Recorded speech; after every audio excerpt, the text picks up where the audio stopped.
blessed Biafra. We have emerged triumphant from all our foes. Through the crucible unscathed, we passed victorious. Our trumpets pealing the glorious song. Play it, sing it, all hail Biafra.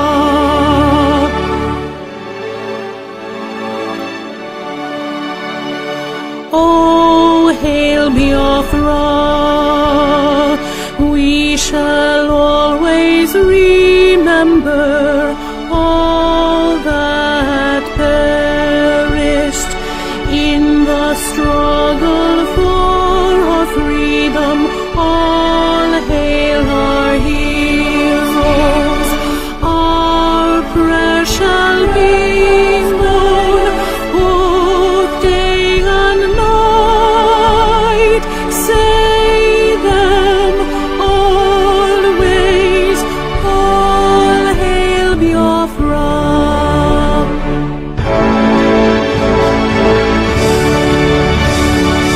All hail Biafra.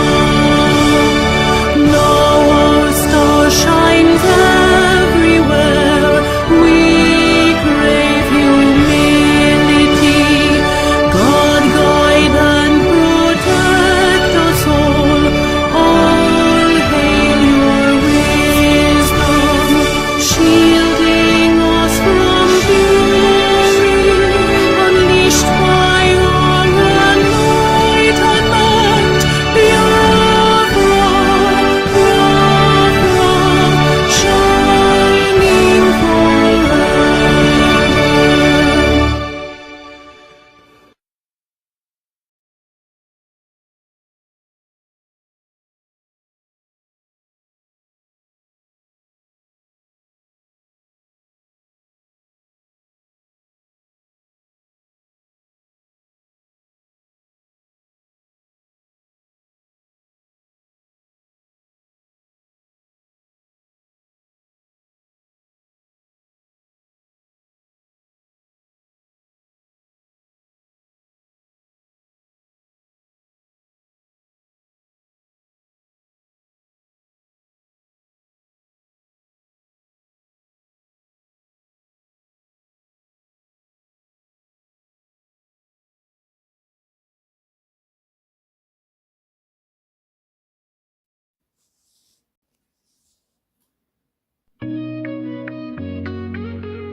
In the heart of Biafra's land, where courage blooms, Mazi Nnamdi Kanu stands, defying darkened tombs.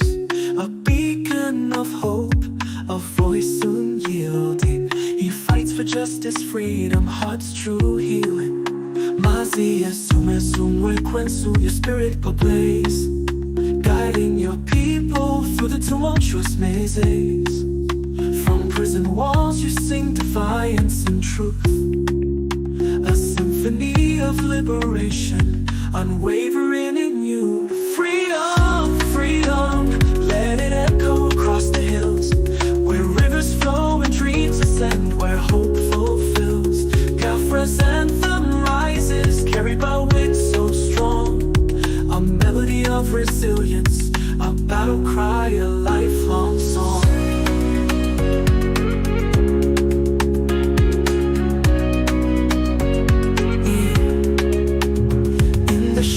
Chains may bind, but not the soul.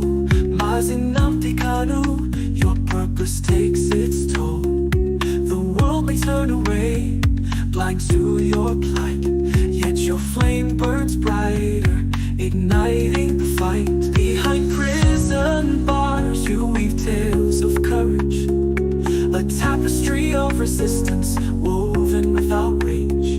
Your words pierce the silence like sunbeams through rain, calling for freedom's dawn, breaking every chain.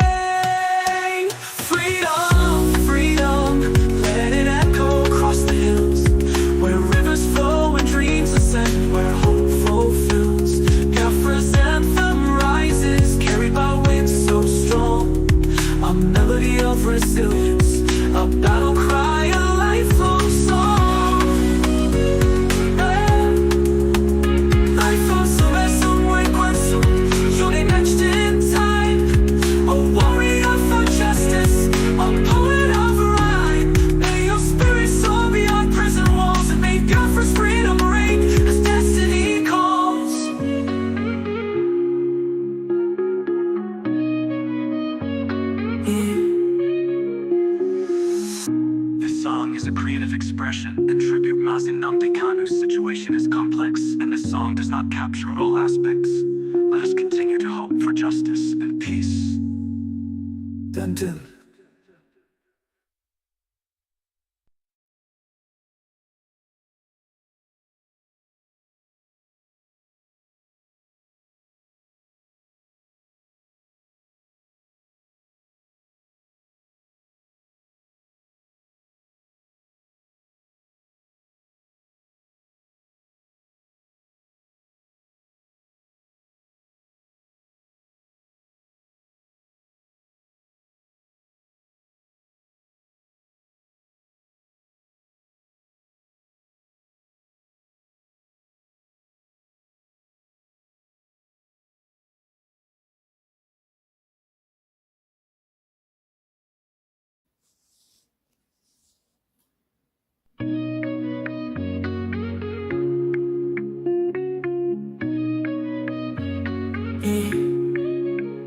In the heart of Biafra's land, where courage blooms.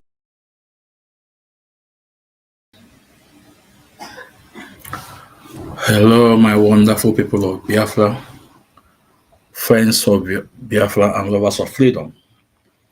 This is Mazi Zumezu Nwekwensu. As I welcome you to this wonderful edition, please endeavor to welcome others is very important. Good morning, good afternoon, good night, depending on your time zone. Like I said before, you are welcome to this late midnight program.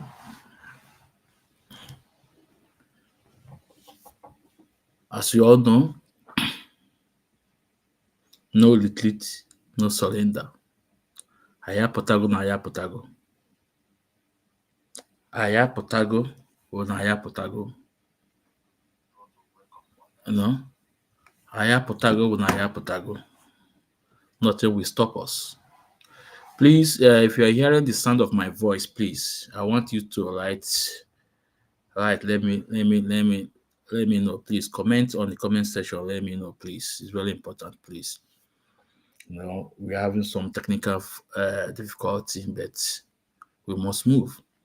Please, if you're hearing the sound of my voice, please comment on this comment section. Let me know. We are live at our various platforms. We are live at our true Facebook page, Ikechukwu Umadi Ezumezu. And we're also live at Mazi Ezumezu Nwekwensu. We're also live at our YouTube. I told you we are hitting to 700 people on YouTube. Ikechukwu Ezumezu, please. If you have not subscribed on our YouTube, Ikechukwu Ezumezu, please endeavor to do so. Subscribe at our YouTube, Ikechukwu Ezumezu. It's very important, please. It's very important. Thank you. We are live at TikTok. We are live at TikTok. If you're hearing the sound of my voice, it's very important to share the program on TikTok. We're also live on X handle, previous Twitter. If you hear the sound of my voice there, please endeavor to share our program. It's very, very important. You can see today's topic. It's about the lies, the blackmail on Igbos. It's about the lies, the blackmail on Igbos. And today, they cannot be able to hold on the truth. Onyendu said, if you are the only person speaking the truth, if you are the only person speaking the truth, remain there. Remain there. Even though the truth will lead you to the point of death, keep on speaking the truth. And Onyendu Mazi Nnamdi can practice what he preach. He said we have 4 cardinal points in IPOB. Let me bring it up. It's very important. Let me bring it up. I think, do we still have it here? Because it's very important. Let's see if we have it here. Okay, maybe we take a while to download. But let's continue. Maybe later I'll bring it up because it will take a while to download. When you said, if it happen that you are the only one speaking the truth, continue speaking the truth, even though you will lead it to the point of death. And onye ndị Mazi Nnamdi Kanu destroy Nigeria with the truth. Onye ndị has destroyed Nigeria with the truth. With eziokwu Chineke. Mazi Nnamdi Kanu have destroyed Nigeria with the truth. Today, the foundation cannot hold. Today, because of the mission of Mazi Nnamdi Kanu, the mission of truth, the mission of justice, onye ndu Mazi Nnamdi Kanu IPOB leader have exposed Nigeria and destroyed them. Onye ndu said, I will defeat Nigeria government in your own court. Before Justice Binta Nyako, and Binta Nyako said, let's see. And today, haven't Onyendu defeated Nigeria government in their own court? Haven't Onyendu defeated Nigeria government in their own court? The answer is yes. So as I welcome you once more again, please welcome others. As you come in the hardcore, those my fans, please comment so I will know that you're here. It's very important.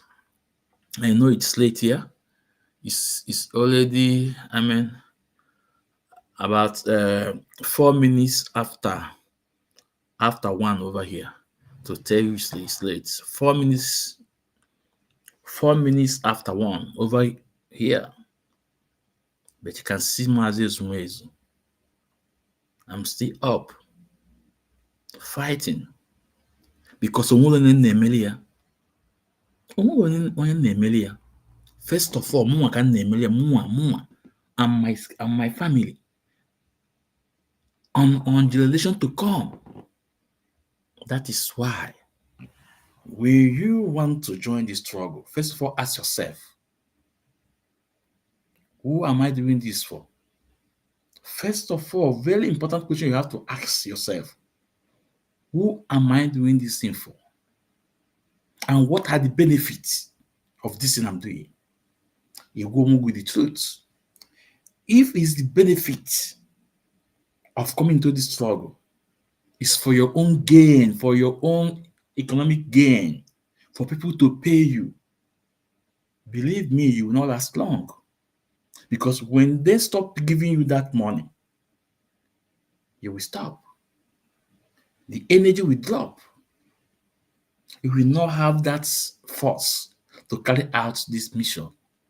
But if that you come into this struggle is for your own good, that you see that is for your own good, believe me, nothing will stop you. In the midnight, you'll be speaking about Biafra. In the morning, you'll be speaking about Biafra. In the night, in the evening, you'll be speaking about Biafra. Nothing will stop you. Nothing will stop you. But if you're doing it for your own personal gain, no, those when they stop giving you that thing, you will drop. Because along the line, those of us in this struggle, we meet ups and downs in this struggle. I may meet up and down in this struggle. But if we are not sincere in the struggle, because there are those that are in your side that will encourage you. There are still those by your side that will discourage you, and you'll be asked, and you'll be wondering, why are these people doing this to me? But they are those by your side. You will wonder, why are they doing this to me? But if you come into this struggle, it's for your own good, honesty, there's nothing anyone will do on this planet Earth that will stop you. Even when you don't have, you will give what you have. Even when you don't have, You give what you have. That is the spirit. This is Mazi Ezumezu Nwekwensu. As I welcome you to this wonderful program, please endeavor to welcome others. Onye ndu Mazi Nnamdi Kanu has destroyed Nigeria government. Onye ndu Mazi Nnamdi Kanu has exposed Nigeria government. And we say, sir, we appreciate you, sir. Now, nobody takes more good about ourselves than we. That means nobody tell good story about us than we ourselves. We're going to tell ourselves our stories. Our story will not be in the hands of foreigners to tell our story. Our story will not be in the hands of foreigner to tell our story, because when a foreigner tells your story, it will not be complete. It will not be complete. This is the fact. It will not be complete. Months ago, Ipob Supreme Leader Mazi Nnamdi Kanu authorized its legal team, led by White Counsel, Barrister Aloy Ejimakor, to sue any individual, any organization that tag 1966 Igbo Q January. Onyendu authorized its legal team to sue any man or woman that tagged January 1966 Q as an Igbo Q. And today, we are seeing the outcrying of the former head of state, General Babangida. Now I ask you, will you take whatever Mazi Kanu said for granted? Anything onye ndu si unu mee ya na onwe something, because you na onye ndalara, you are not the same with Mazi Nnamdi Kanu. Whatever onye ndu si unu mee, do it, because onwe nke o ji wee karịsịa. Onwe nke o ji wee karịsịa. That's why when onye ndu told Chika Paul Edoziem to suspend that Monday ghost town, Monday sit at home, Chika Paul Edoziem refused to do that. Instead, he started asking demands from Onyendu, what are your reasons? What are your reasons that I should cancel or suspend the Monday sit at home? This was the question Chika Paul Edoziem were demanding from Mazi Nnamdi Kanu. And today, we see what that has cost. Because that Monday ghost town, take it or leave it, is the problem. It contributed a lot of insecurity in Biafra land. Before the Monday ghost town, yes, I agree with you. There are insecurity, but not as much like what we are seeing today. Because the enemy capitalized on it. The enemy took advantage on it. Without the Monday ghost town, there will not be any person like Simon Ekpa. Yes, all those criminals, there will not be anybody like them. They took advantage of it to start evil against our people. You all know about that justice, honorable, no? Justice, yeah.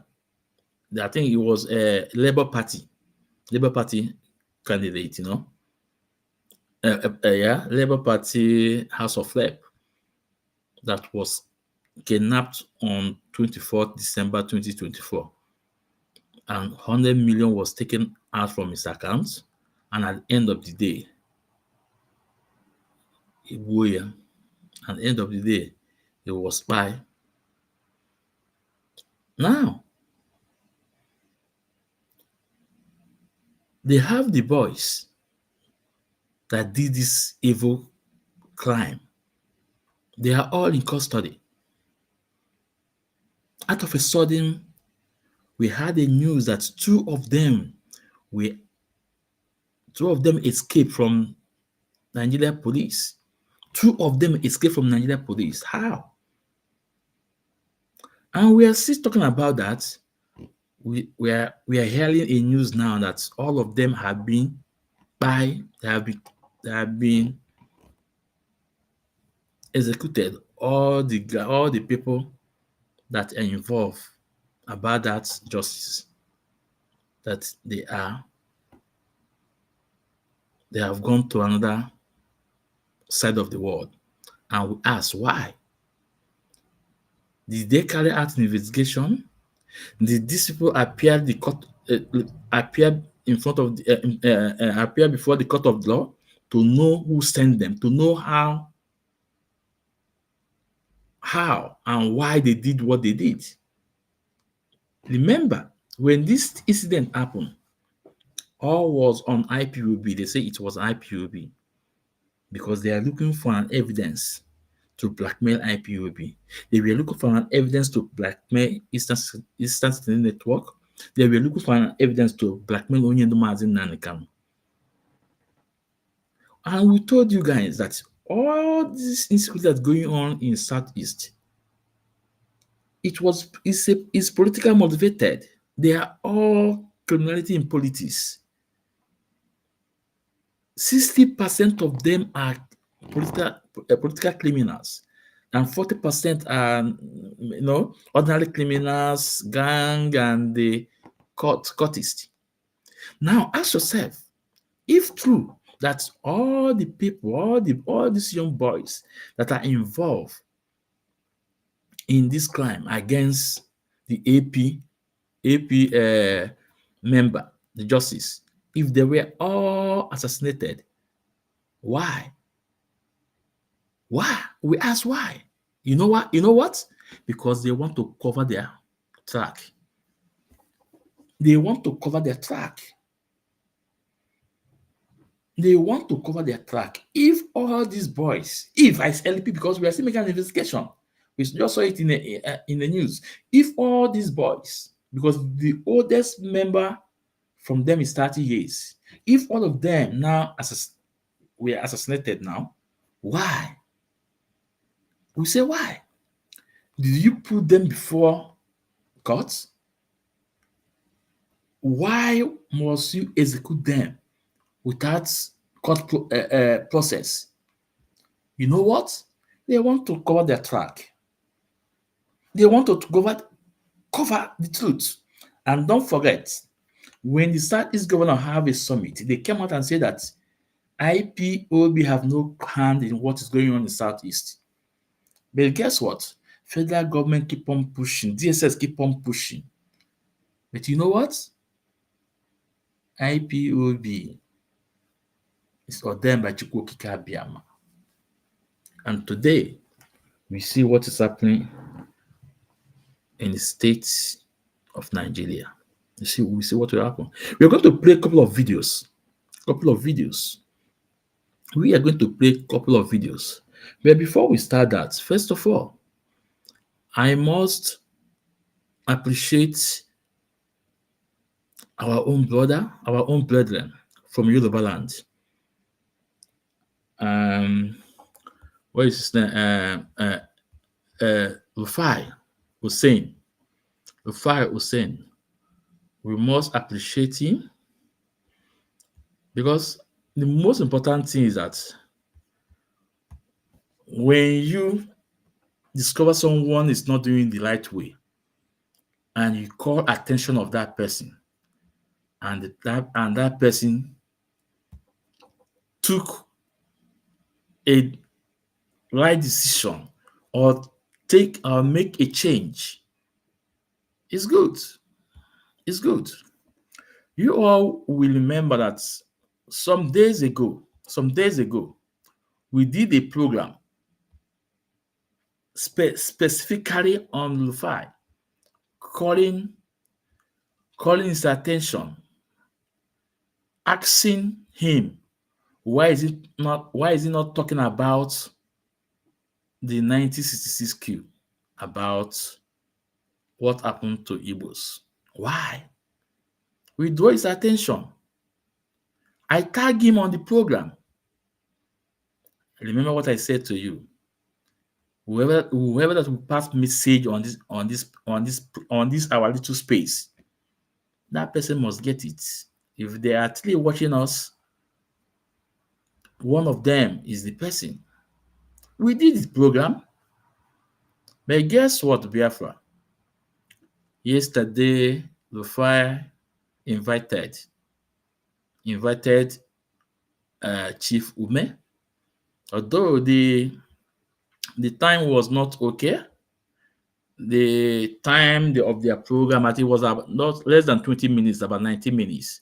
And we must appreciate him. You must appreciate him. This is the program I'm talking about that we did for the fire, about the fire.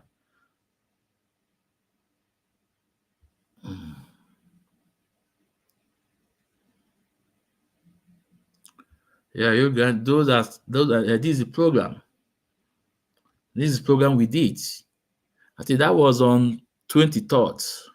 On 23rd. And we call his attention, say, man, this is not what we know you of. I am as somebody that's set forward.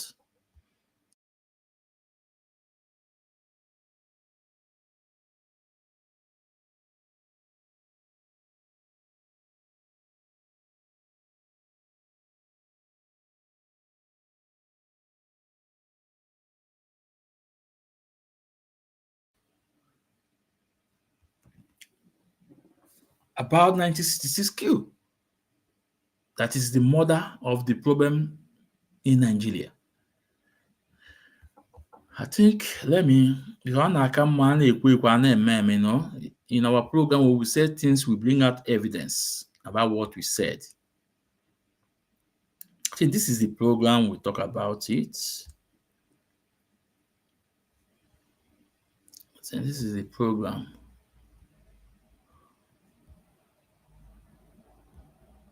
This is my page.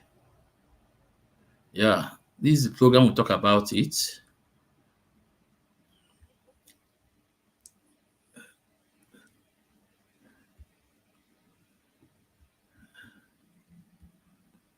Yeah. Across the hills,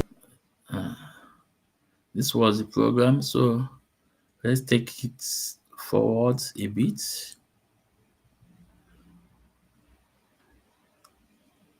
The way I address you, know that I am IPOB member. I am Ipob member. You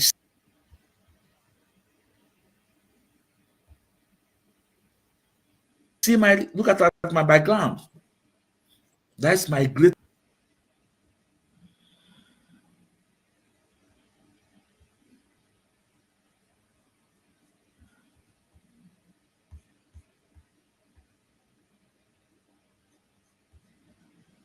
Leader Mazi Nnamdi Kanu.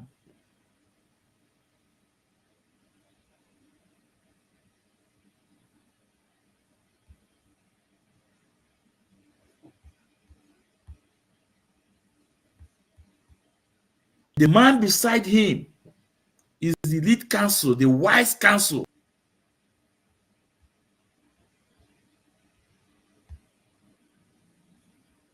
Aloy Ejimako. See my barrette, you can see my. So with I be told, I am IPOB member. I am a for Biafra. So that's for sure. You can see the way I dress. We are proud. I am proud to be an IPOB member. I am proud to be subject to Mazi Nnamdi Kanu, our leader. Because Mazi Nnamdi Kanu is fighting for his people. Mazi Nnamdi Kanu is fighting for we to live as a woman. Mazi Nnamdi Kanu is fighting for we to be proud of, and for we to harness our destiny on our hands, for we to showcase the world who we are.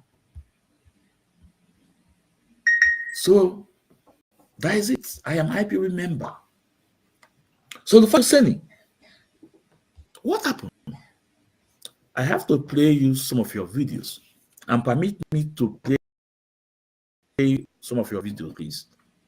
Before you say, I say, what happened?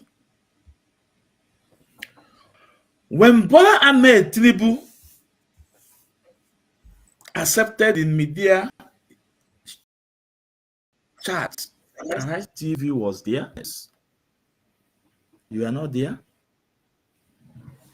but you guys hosted it. Ruben Abati was there. People were expecting this great question that must be asked about the Southeast insecurity, about Mazi Nnamdi incarceration.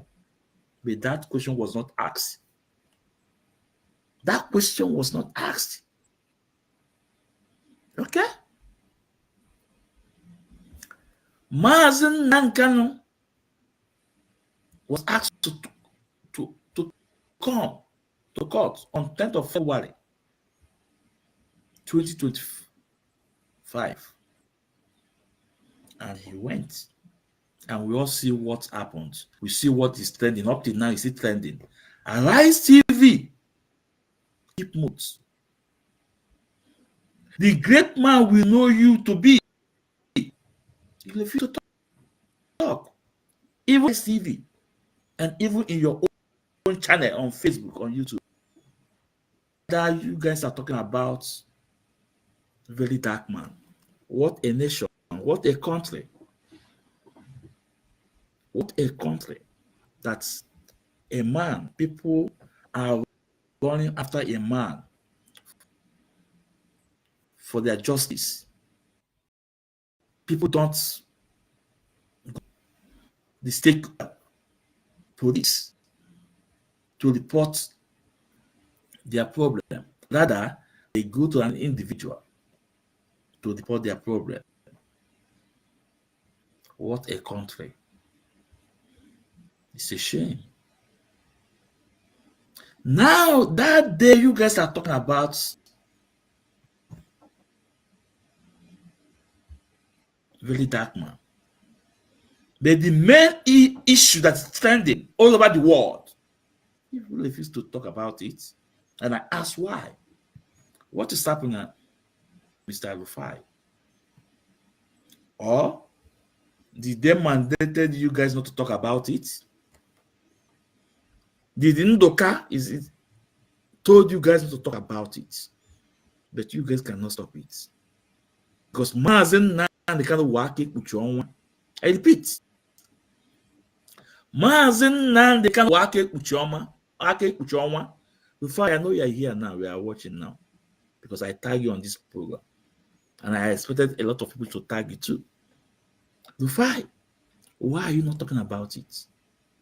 You didn't talk about it on Arise TV. You did not talk about it on your personal media. And I asked why. What is going on? Is there any threatening to you? Because we know where you stand. You stand that Mazi Nnamdi should be released. I will play the video. People will listen to it. We know where you stand. You believe that Mazi Nnamdi should be released. But I'm asking you, why are you not talking? Why do you not analyze what happened in court on 10th of February 2025? Why? The point the IPOB leader Mazi Nnamdi Kanu lays up, why do you not analyze it to Biafrans and to the world? Or you don't like the way you sound? Let's forget about the way you sound. How about the points? How about the Nigerian Constitution? He quoted. Fine. Mazi Zume, so I'm asking you, what happened to your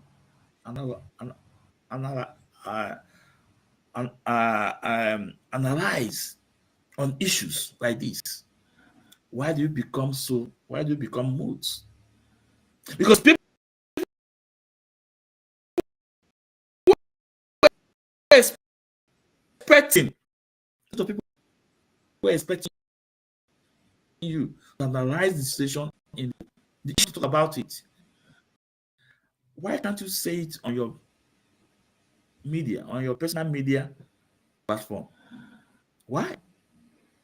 I saw it what I think that was a couple of weeks ago.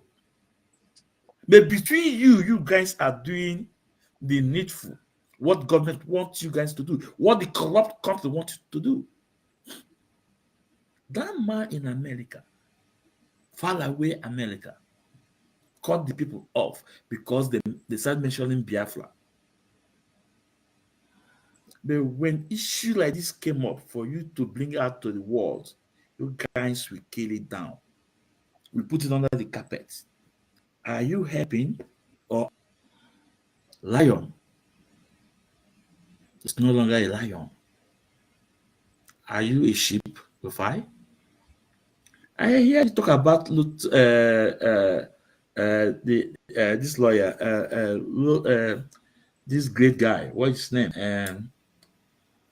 Look to me, yeah, I think look to me something. You can see that guy remain focused, remain consistency. He stand for what he believe.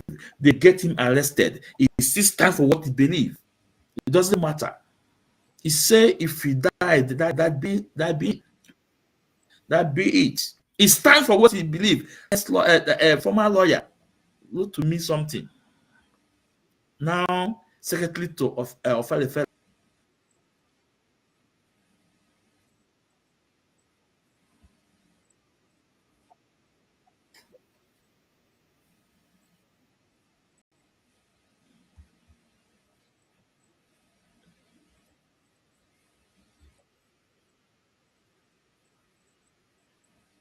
So okay, this well, I'm trying to see if I can get to the point of where I mentioned about the 1960s civil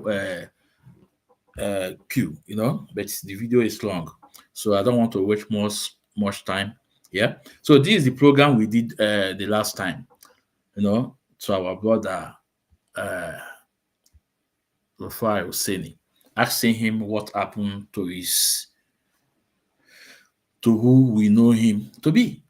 So we thank him for today. As of today, we thank him because he did the needful, even though the time was not good enough, because 19 minutes, less than 20 minutes, not it's not good enough to talk about the injustice against Igbo.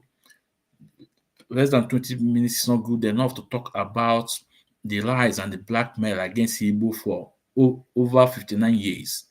Less than 20 minutes is not good enough because Victor Ume have much to say, and he was told that it will be next time. So that's why I say we can tell ourselves by our we can tell our story by ourselves, and we can use every media that's owned by Lee Igbo. We promote it and we showcase it to the world. Let any channel that is Igbo. And I wonder. I think before now we have this what is this TV in the this TV in Anambra, and I think in Obosi. There's one TV in Obosi. I'm forgetting his name. The one TV we have, then I think in 90s, the TV was so good. That TV was in Obosi. I'm forgetting the name of the TV. It is time we start promote our own media. Those that will be speaking on Igbo issue, 100%. It is time because media is powerful. Now, let me bring you this program that Rufai anchor, where Vitume was invited. Let's hear. Let's hear from them.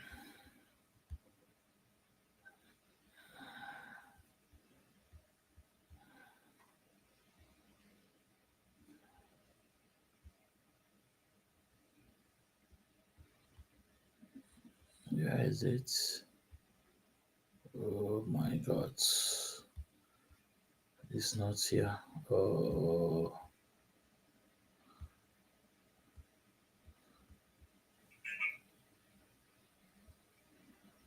uh, this will take a little while to download.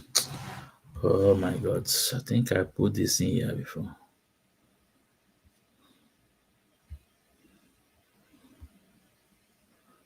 Belfast, just hold on. Because it's very important I bring this program up. Where is it?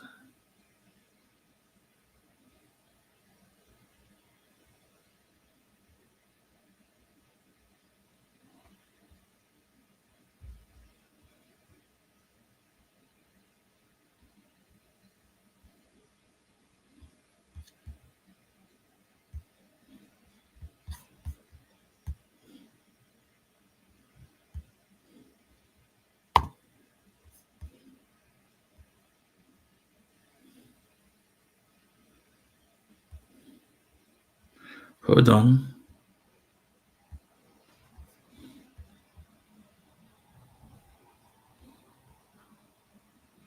Yeah, I see her now.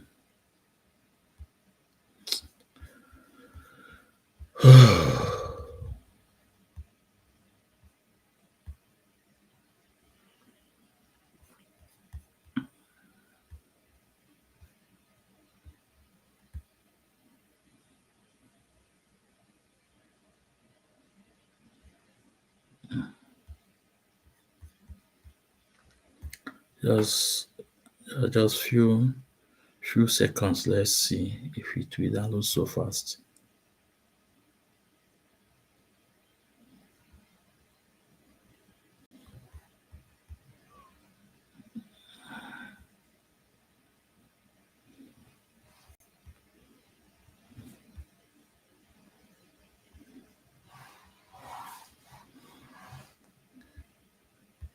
Yeah. So why this is getting download?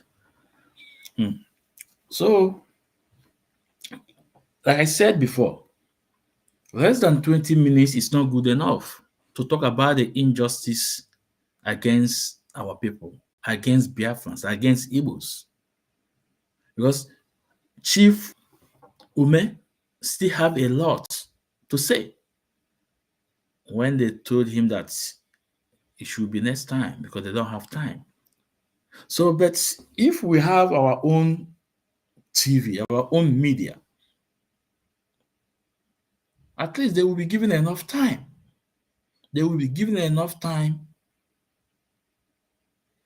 to tell the world the story. But less than calling somebody on studio and giving him that little time was not, and this kind of issue that need to be talked about.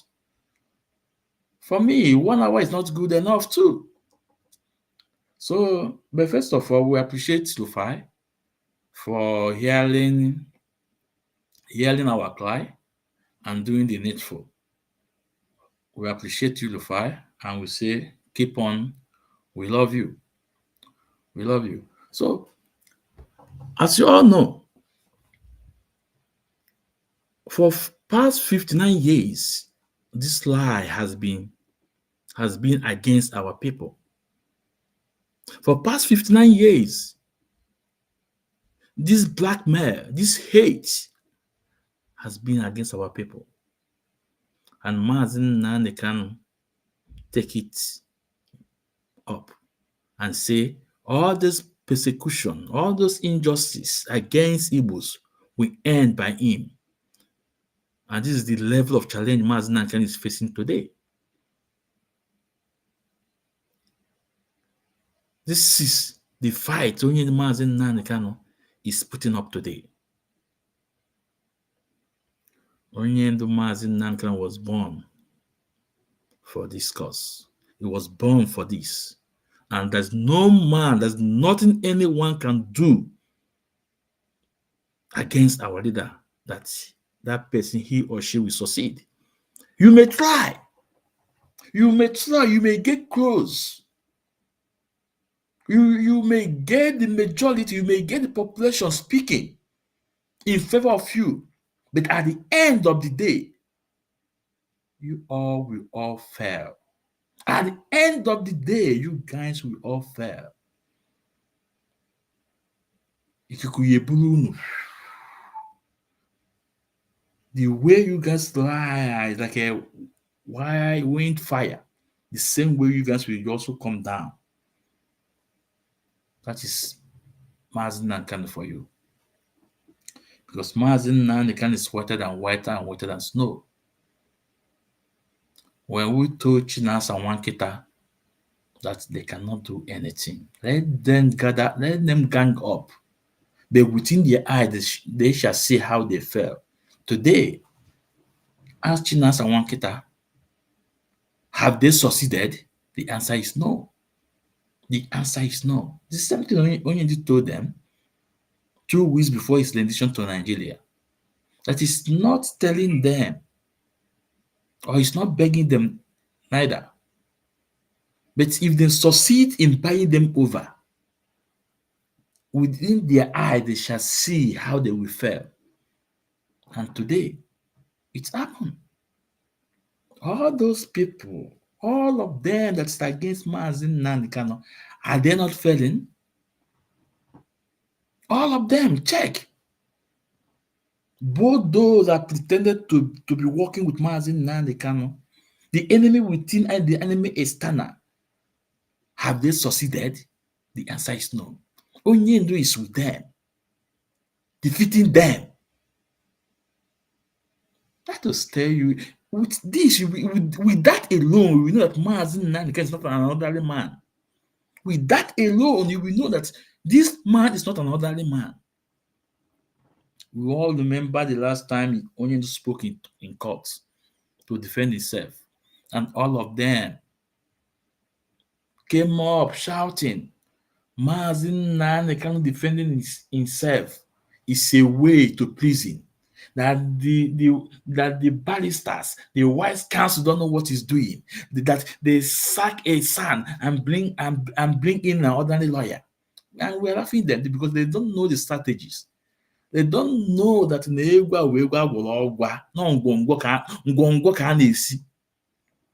only Mazi Nnamdi mastermind all this plan. And today, that action is healing fruits, and they are sharing the program today. Now let's listen to the show that Ume was invited by. Following the revelation by former military president General Ibrahim Babangida in his book, A Journey in Service, that the 1966 coup was not an Igbo coup as alleged, Igbo Apex Group, Ohaneze Ndigbo, on Sunday, February 23, has demanded an apology and 10 trillion naira as compensation from President Bola Tinubu to the Igbos. Babangida, in his book, revealed that the primary objective of the coup plotters was to release Chief Obafemi Awolowo from prison and install him as Prime Minister. He emphasized that the involvement of officers from different ethnic backgrounds, including non-Igbo officers such as Major Adewale Ademoyiga, Captain Ganiyu Adeleke, and Lieutenants Fola Oyewole and Olafimihon, further invalidates the claim that it was an Igbo-driven coup. Additionally, some senior Igbo officers were also victims of the coup, such as Lieutenant Colonel Arthur Chinyelu Unegbe, who was executed by fellow officer Major Chris Anufor. This further weakens the argument that the coup was designed to serve Igbo interests. Joining us now on the show is Senator Victor Ume, the senator representing Anambra Central Senatorial District in the 10th Nigerian National Assembly. Good morning and welcome to the morning show, Senator Ume. Good morning. Thank you for having me this morning. All right, let's dive straight in, Senator Ume. I've just given a background to what was revealed in the Babangida book, and also, very importantly, the ask of Ohaneze Ndigbo. When it comes to compensation, beyond the monetary compensation, what are you specifically asking for in terms of reparation, in terms of healing for the Igbo people, now that the fact that 1966 coup can no longer be termed as an Igbo coup. What are you looking for in terms of reparation and compensation? Well, I'll say that it was quite relieving that former President Babangida's book has one more time confirmed what we have always known to be the state of affairs with that coup. I have read so many books on that subject matter from the 1980s, you know, and there were so many books on the matter already, even those written by the major participants in the coup. I have read the book by Colonel then Major Adewale Ademoyega, which was mentioned in Babangida's book as one of the 5 majors that were the leaders of that coup, while we struck. That was his own book. There were other books written by other people who were involved in that coup. Someone like Colonel Emmanuel Bosi of blessed memory, Ben Boulier, then Aboyega himself. There was no way we would have felt better than coming from General Babangida, who was later military head of state and was an officer in the Nigerian army, though as a young officer, but having become head of state under military dispensation, it will be clear that he had access to classified information. So he was not just writing as a young military officer when the coup took place. He wrote from the point of deep knowledge from classified information in the military. So that his statement was very emphatic, and truly speaking, the coup was not an Igbo coup. It was a coup like he posited by young military revolutionaries who thought that they would make things better for Nigeria by removing the government at the time. And the primary objective was to release Bafemi Awolowo, who was in prison in Calabar. Even though they did not get to the point of releasing Awolowo from prison, events later showed that it was Ojukwu who released Awolowo from Calabar prison. So the coup itself was also not supported by Ojukwu himself. Having come to this realization that is should be incontrovertible at this time, what do we make of it? In terms of reparation and so on and so forth, my own is we should take advantage of this revelation and the clear statement made by General Babangida to begin the process of reconciliation and healing. The Igbos of Nigeria have been held in so much contempt with successive administrations in Nigeria, starting from Gowon, and were put on a very dark spot in the affairs of this country that to organize a coup that killed some important people in Nigeria. But truthfully and reassuringly, this book has exposed that the Igbos themselves crushed the coup. Major Obienu from Nnewi was credited to be one person who played a very pivotal role in crushing the coup. Ojukwu was a commander in Kanu at the time of the coup.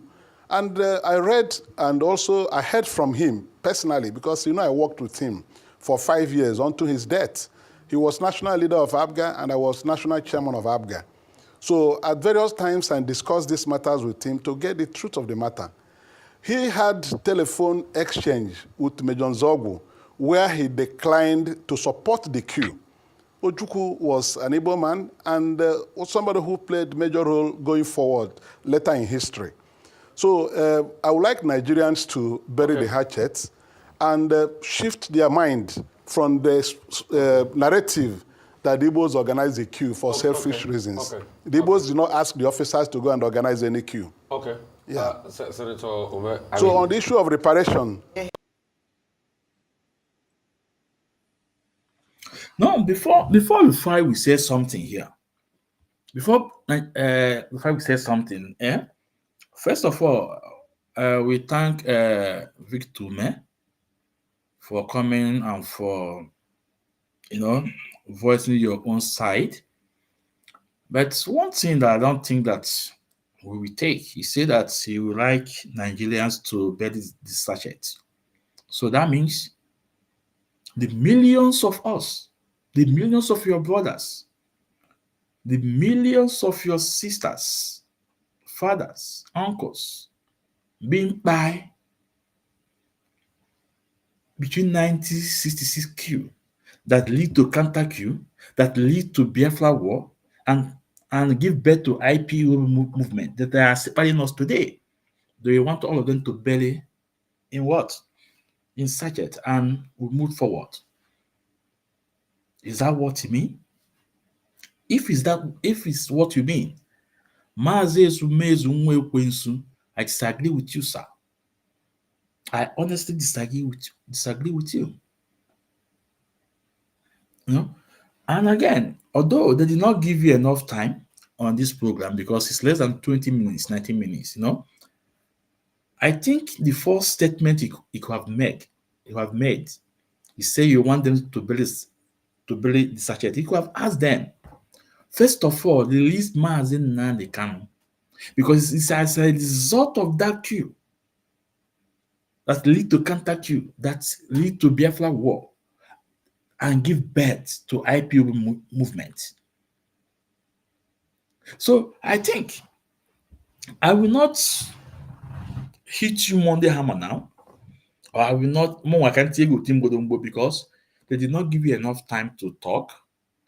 I believe maybe you could have mentioned Mazi Nnamdi Kanu issue on this program.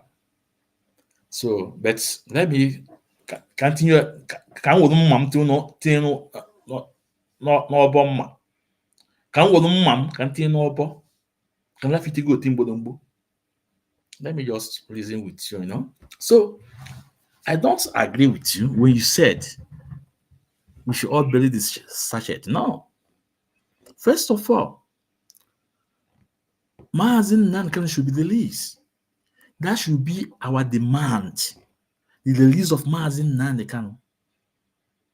This Oleneze, Governor Oleneze, I call them the Governor Oleneze, that demanding for 10 trillion. They are on their own. We are not demanding any money.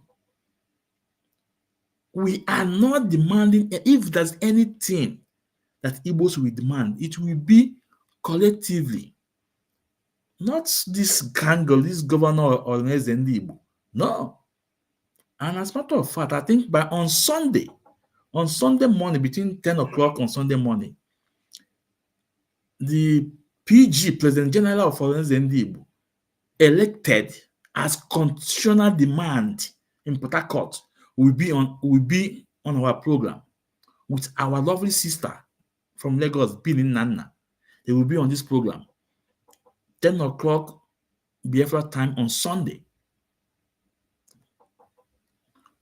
Let's welcome them. Please join us so we can welcome them. So we are going to hear from the PG elected as constitutional demand. Barrister Uche Ukuku, he will be on our program on Sunday morning. Don't miss it. So we will not believe the sachets, Chief Ume. First of all, the first release is the release of Mazi Nnamdi Kanu. Release of Mazi Nnamdi Kanu should be the first thing. This no more begging. This no more appealing to president. All those problems today in Nigeria started from this 1966 coup. How we were blackmailed. This gives murder to all those problems we are having today. Some of our brothers in coastal areas started denying their identity. Some across the River Niger started denying their identity, but thank God they are coming back. Thank God they are coming back. So, Victor, man, we can't bury the sachet. No, this is just the beginning. We must be on a round table and talk and know the way forward. Not to bury the sachet. No. I see that nothing happened. No. I disagree. I beg to disagree with you, sir. Let's hear from Rufai, the question Rufai put to him. That's why I say we love Rufai. And Rufai will say, please keep it on. We want you to invite another Igbo elite or politician to ask them their way forward or their thought or their own idea on the issue. So let's hear from Rufai. Is important. So on the issue of reparation. Yeah, he hasn't that question. Okay. Yeah. Answer reparation before I ask you. Yeah, the question around reparation and what would Okay, I should take the issue of look like? reparation. Yes. Yeah. Yes. Well, Othman Danfodio said that conscience is an open wound. Only the truth can heal it.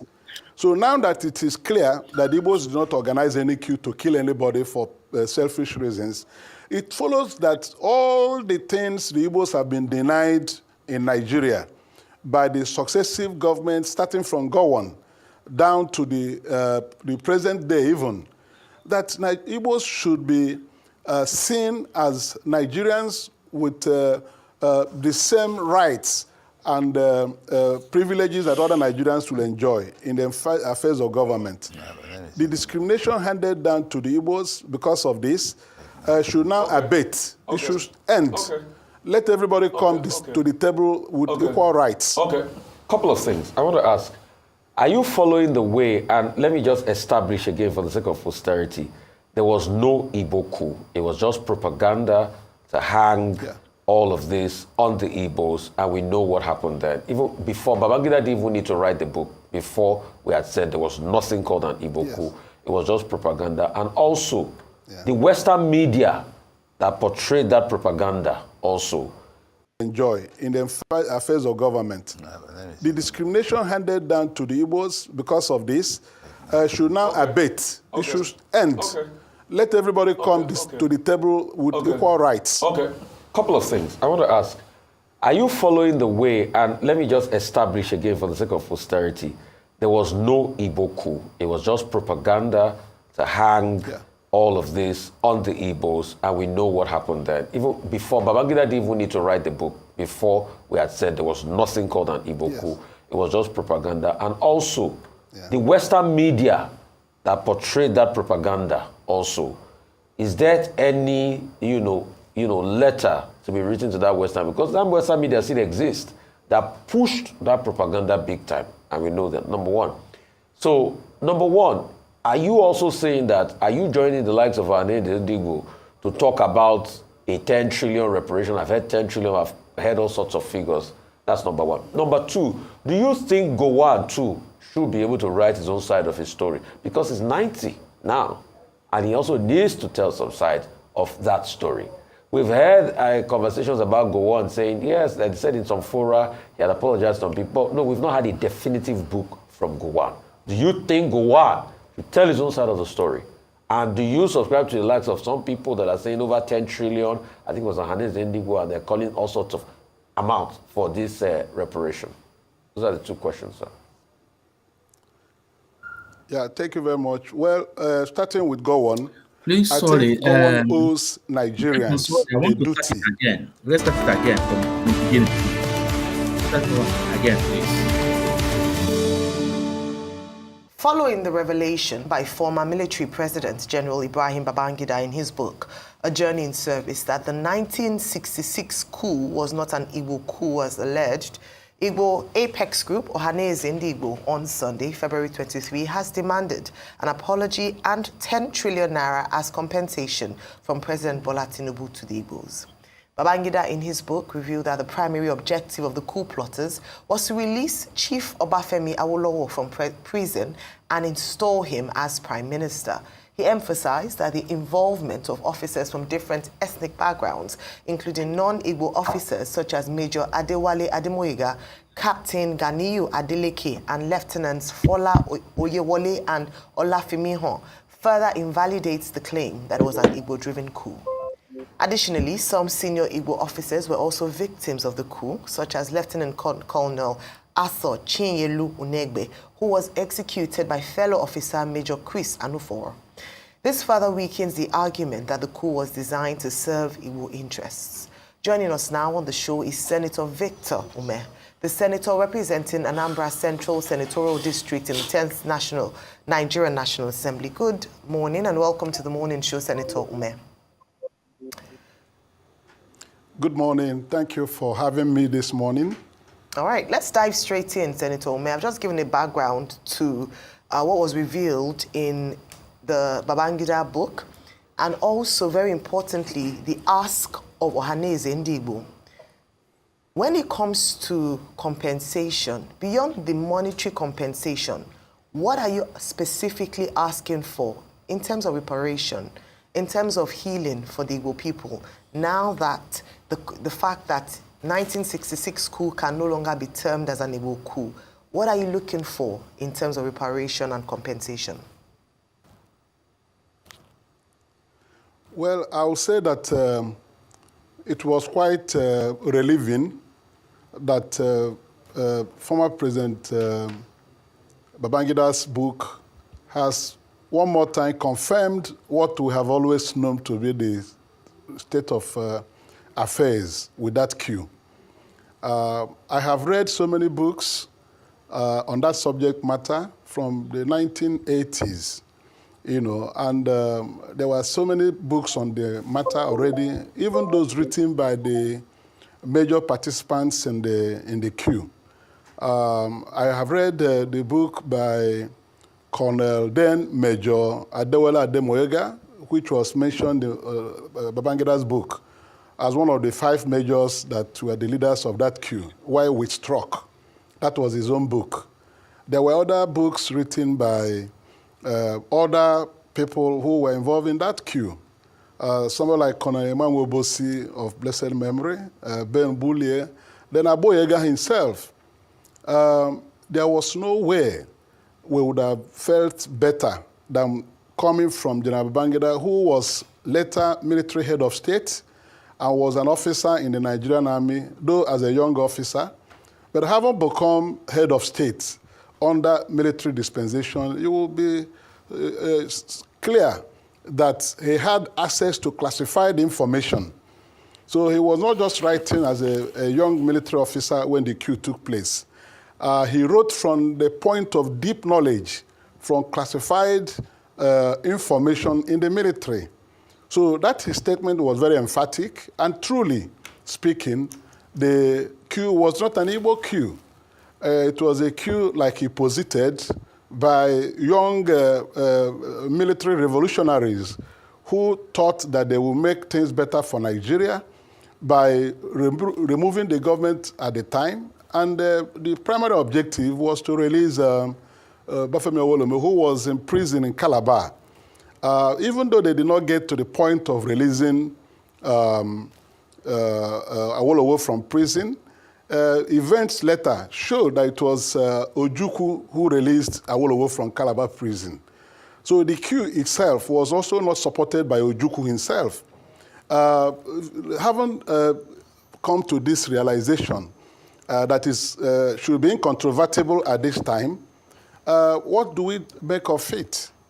In terms of reparation and so on and so forth, my own is we should take advantage of this revelation and the clear statement made by General Babangida to begin the process of reconciliation and healing. The Igbos of Nigeria have been held in so much contempt with successive administrations in Nigeria, starting from Gowon, and were put on a very dark spot in the affairs of this country that to organize a coup that killed some important people in Nigeria. But truthfully and reassuringly, this book has exposed that the Igbos themselves crushed the coup. Major Obienu from Nnewi was credited to be one person who played a very pivotal role in crushing the coup. Ojukwu was a commander in Kanu at the time of the coup. And I read and also I heard from him personally, because I worked with him for 5 years until his death. He was national leader of ABGA and I was national chairman of ABGA. So at various times I discussed these matters with him to get the truth of the matter. He had telephone exchange with Major Nzogwu where he declined to support the coup. Ojukwu was an Igbo man and was somebody who played major role going forward later in history. So I would like Nigerians to bury the hatchet and shift their mind from the narrative that the Igbos organized the coup for selfish reasons. The Igbos did not ask the officers to go and organize any coup. Okay. Yeah. Senator Ume, So on the issue of reparation. Yeah, he hasn't that question. Okay. Yeah. Answer reparation before I ask you. Yeah, the question around reparation and what would Okay, I should take the compensation issue of look like? reparation. Yes. Yeah. Yes. Well, Othman Danfodio said that conscience is an open wound. Only the truth can heal it. So now that it is clear that Igbos do not organize any coup to kill anybody for selfish reasons, it follows that all the things the Igbos have been denied in Nigeria by the successive governments, starting from Gowon down to the present day even, that Igbos should be seen as Nigerians with the same rights and privileges that other Nigerians will enjoy in the affairs of government. The discrimination handed down to the Igbos because of this should now abate. It should end. Let everybody come to the table with equal rights. Okay. Couple of things. I want to ask, are you following the way, and let me just establish again for the sake of posterity, there was no Igbo coup. It was just propaganda to hang all of this on the Igbos, and we know what happened then. Even before, Babangida didn't even need to write the book. Before, we had said there was nothing called an Igbo coup. It was just propaganda. And also, the Western media.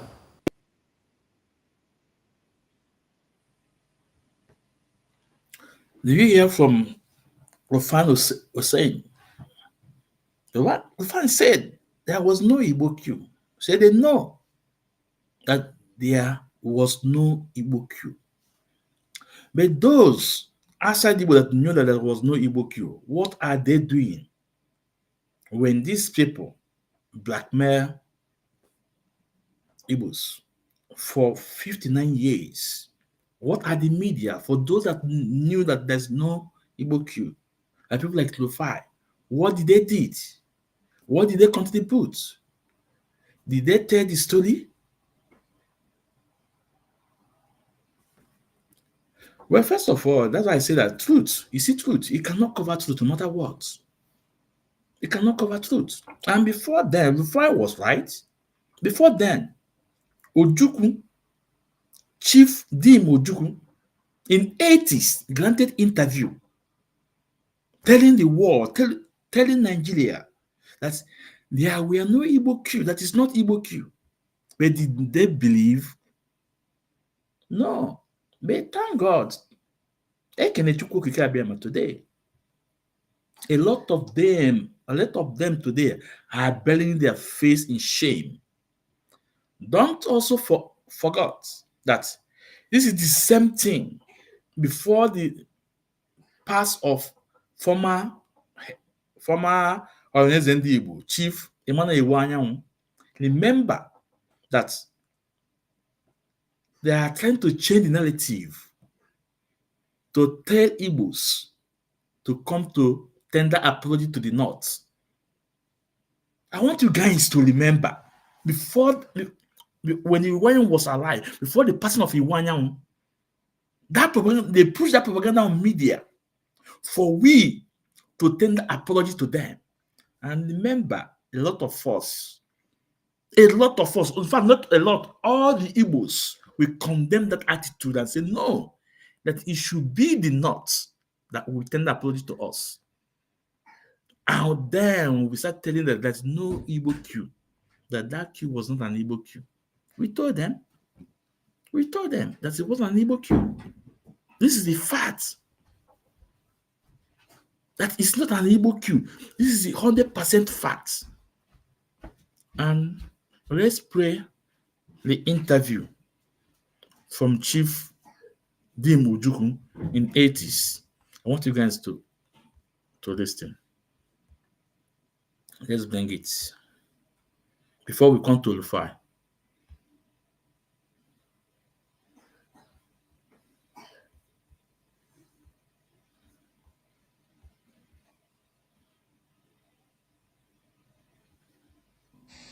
Now let's get it straight.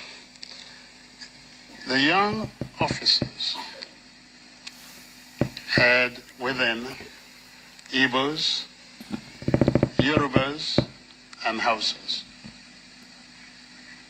The way the Nigerian army was structured, you could not escape a preponderance of Igbo officers.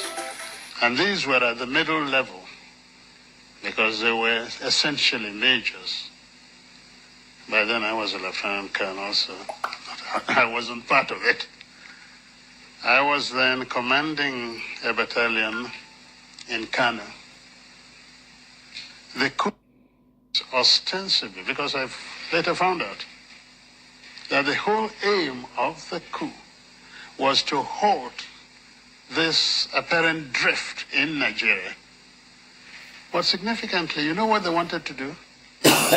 To create a presidential commission of army officers as a safeguard to the people who would guard the nation and hand over government to Chief Obafemi Awolowo. The idea was to release him from prison, make him prime minister, and in the hope that Nigeria would become a better place. That is actually how. So it was really the Yorubas and their leader that were going to benefit absolutely. from the coup, not the insinuation that it was an Igbo coup. No, certainly not. Okay. Certainly. Your Excellency, we And have not only that, and I think because a lot of things have been said about this. Who actually halted the coup? Aguiyi Ironsi in Lagos, an Igbo. Emeka Odumegwu in Kanu, an Igbo. The Igbos halted the coup. How can it be at the same time an Igbo coup by Igbos? There's something odd about that. Thank you, Your Excellency. The next question is.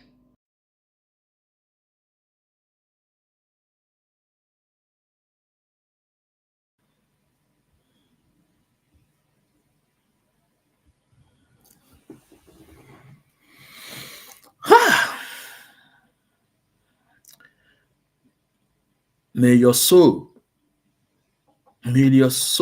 continue. May your spirit, wherever you is, Chief Dimojukwu, Chief Emeka Odumegwu Ojukwu, may your spirit continue to fight. May you never rest. May your spirit continue to fight those Nigerians, those evil ones that cause this thing against your people. May your spirit continue to fight until all of them are being defeated and Biafra is restored. And may your spirit, may your soul rest in peace. This interview was in 80s, if I'm not mistaken, either 80s or maybe the beginning of 90s, or no, earlier 90s or maybe earlier 90s or 90s or 80s, between them. He granted this interview to clear the air that this coup was nothing to do with Igbo. That these young majors, they have Nigeria at heart. They want a betterment Nigeria. They want to release Awolowo from dictation to make him a president. And let us be fat here. Now ask me, why must they conduct a coup to release a Yoruba man from prison to make him a president? Why? Let us be fat here. Then we have three regions: the north, this south, east, south, and west. These three regions we have then, I think, here. And believe me, Awolowo was great. Okpala was great. The north was great. Three of them were all doing fine. the three religion was doing fantastically good, great. But Awolowo was exceptional. And they see that Awolowo will bring a lot of ideas. And they want Awolowo to become the president, to make him the prime minister. Because Awolowo was in pleasing them between his fight, between him and Akintola. And they put him in prison then.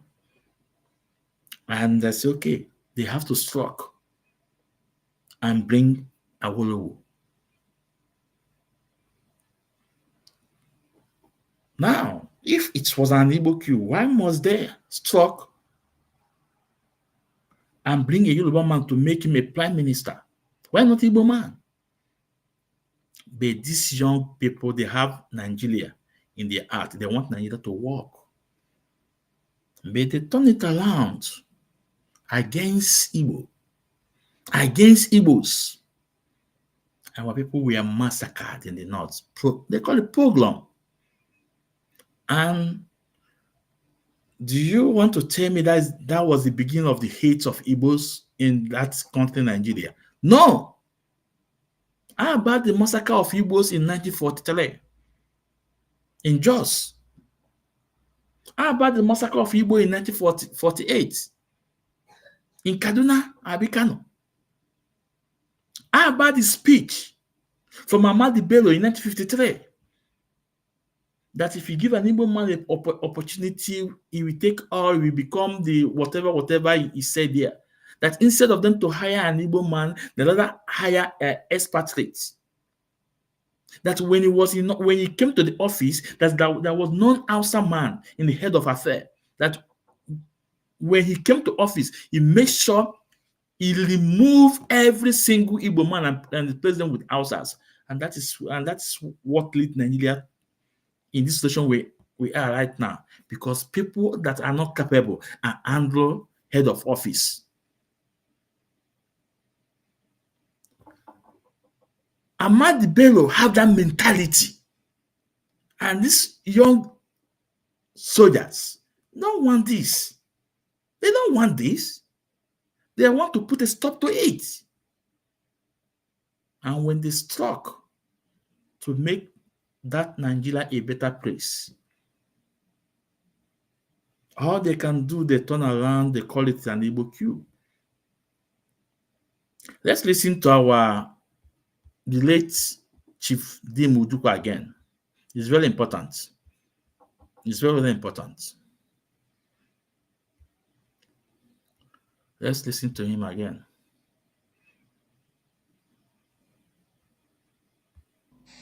Now let's get it straight. And I want to put on my link. If there's anyone who's still awake, I can see people from YouTube and Facebook. I think on Twitter too. Anyone who want to join, you can join only through on Facebook or YouTube. On YouTube is Ikechukwu Ezumezu. On YouTube, then on Facebook is Mazi Ezumezu Nwekwensu. Only these two channels can come in this program. It's straight. Okay, let's continue. The young officers had within Igbos, Yorubas, and Hausas. The way the Nigerian army was structured, you could not escape a preponderance of Igbo officers.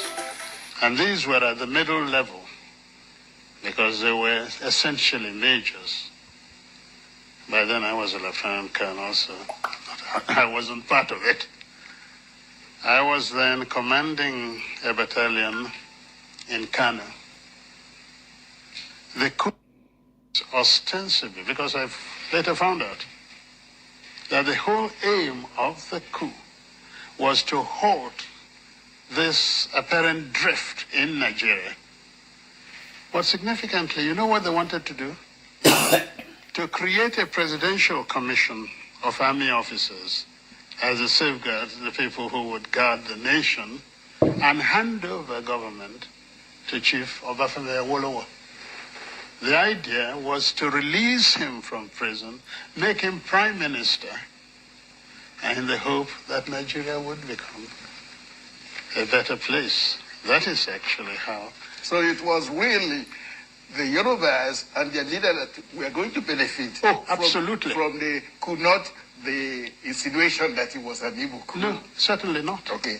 Certainly. Your Excellency, we have And not only that, and I think because a lot of things have been said about this.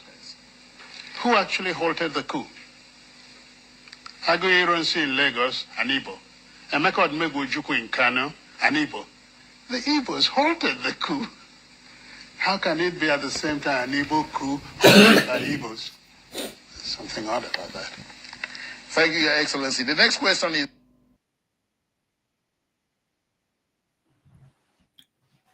So this is the Chief Odumegwu Ojukwu saying the truth the way it is. But did people listen?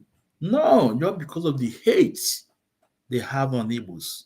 And today, all of them are burying their face in shame. Some of them are saying, if that is true. I was in a program on TikTok. The young lady is from the north. It's an Hausa lady. I told her to say. Because the young lady was saying that if that is true, that the rest of Nigeria need to tender apology to Igbos. And I went into on that program. It's an outside girl from TikTok. I told her, I disagree with you. He said, why? I said, don't say if. Because when you say if, that means neither is true or false. There's nothing if there. The truth that is 100% truth. That before the launching of that book of IBP, someone have said this before, and he said, who? I said, Chief Odumegwu Ojukwu. I played this voice on her show. I played this voice on her show, and people say, yes, that is truth. But the young lady was so. Anytime Mazi Nnamdi was mentioned, it was so embarrassed about the name of Mazi Nnamdi. And I said to her, if you want a way forward, if you want to tender apology, first thing is to release Mazi Nnamdi from prison. And he said, you don't know, and she says, you don't know why every time Igbos will continue giving order. The same thing like Mazi Nnamdi. That's what Mazi Nnamdi is speaking. That's the same way I'm speaking here. I say, well, it's your problem. If you want to take me out, take him out. But the truth is that if Nigeria wants this peace they are talking about, first of all, release Mazi Nnamdi because he is the Messiah we know today. And we follow. Whatever he said, we follow. So let me come back. So Ojukwu told them this message from late Ojukwu was more than 30 years ago. But the hate on Igbos, they don't accept. All of them, they are in shame today. How about Gowon? Gowon is in his 80s. I told her, Chukwu Okike Abiyama know why he's keeping alive. And this is one of the reasons. Gowon should cover his face with shame. Before, I think he was denying that it was Ojukwu that caused the war. He was denying. Today, the truth has exposed. Oh, segonenu mmili. Iwe zole ezo esego. Iwe dị n'ana. Efugo ome. Nke dị n'ikuku adago n'ana. The reason why Nigeria it is today is as a result of neglecting Igbos. It's as a result of neglecting Igbos. With all due respect to Senator Ume, we will not bury the arches or whatever you say it. No. We must be on land table to talk. And we also rejected this 10 trillion from unless the political wings. I call them political tools. This 10th trillion, we rejected it. No amount of money can bring millions of our people that have been hacked to death, that have been taken to the other world back to life. No amount of money. So, whatever demand we want to make, it must be consulted across Igbo land, across entire Igbo land, before we put our demand. And first, Mazi must be the least. This is our demand for now, not 10 trillion. That's why you guys went to Enugu to bring out your tools. Someone who can, if it's Barrister Okuku will not do that. I said, don't miss the program on Sunday morning. The Oneze chairman elected by their own constitution will be on our program. Don't miss the program. Now, I want you guys to listen to the question before I put to him. That was the same thing I said previously. And before I put that question to him too. And if Oneze is sincere enough, that will be the first thing that we'll be planning to do. Now, let's listen to the file. Let's bring the matter.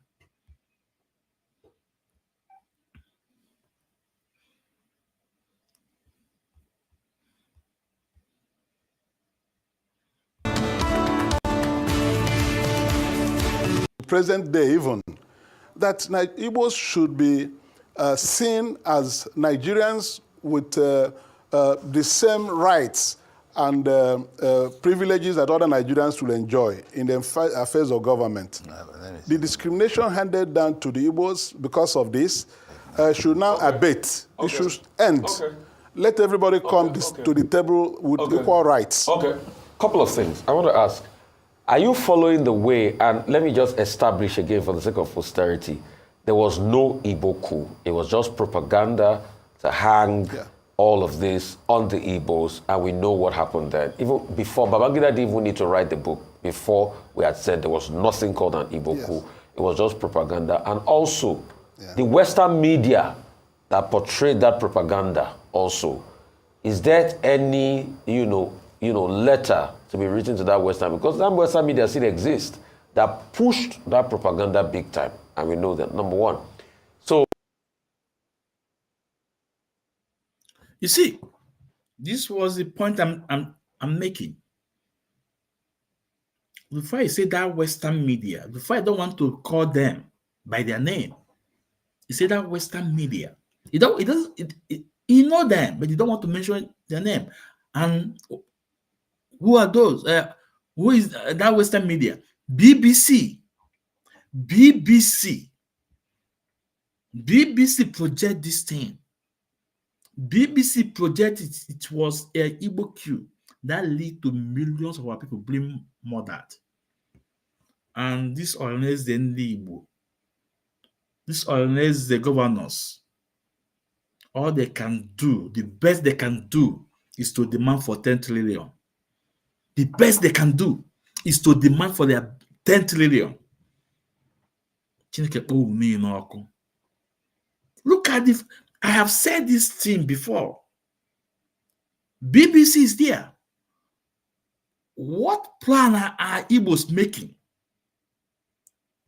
to take, or not to write a letter, to sue BBC? What plans are we making to sue BBC?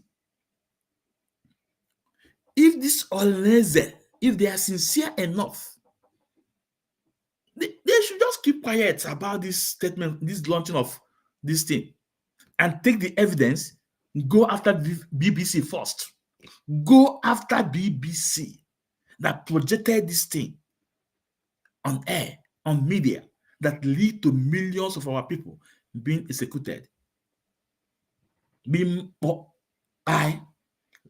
you can see these political jobbers. Ego, trillion, 10 trillion. You can see the question of the fire is putting to Ume, and Ume did not even give answer to this question before he was cut off, because this interview was less than 20 minutes, 19 minutes something. And Let every Igbo man start talking about this topic. All those bloggers start talking about this, and we want all those police. Since these people cannot give you time enough to speak up, you come to this Facebook or to these people that have big platform to speak. Then we take the message from there up. Come to Mazi. I use my own small space. I give you all the time you needed. Say it and it will spray, it will go.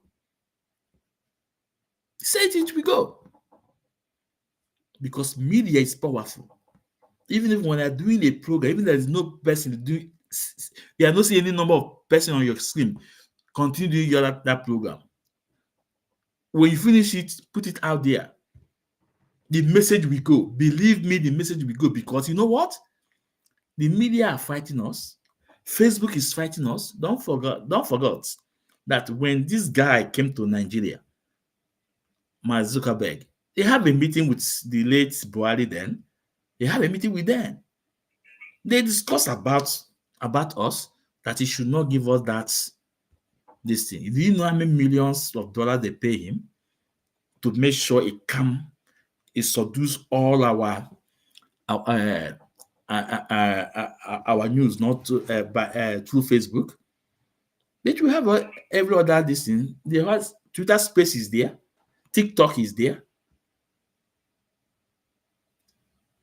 So all those people, if you want to talk, our channel, our little space is open. It's for Igbos. And other ones, they are there too. We have Biafra Radio. Just contact me. They will give you a space, a time in Biafra Radio. In Biafra Radio to speak. It's very important. They did not give women all the time he needed here. Number one, are you also saying that, are you joining the likes of Nnamdi to talk about a 10 trillion reparation? I've heard 10 trillion, I've heard all sorts of figures. That's number one. Number two, do you think Gowon too should be able to write his own side of his story? Because he's 90 now, and he also needs to tell some side of that story. We've had conversations about Gowon saying, yes, they said in some fora, he had apologized to some people. No, we've not had a definitive book from Gowon. Do you think Gowon should tell his own side of the story? And do you subscribe to the likes of some people that are saying over 10 trillion, I think it was Nnamdi Indigo, and they're calling all sorts of amounts for this reparation? Those are the two questions, sir.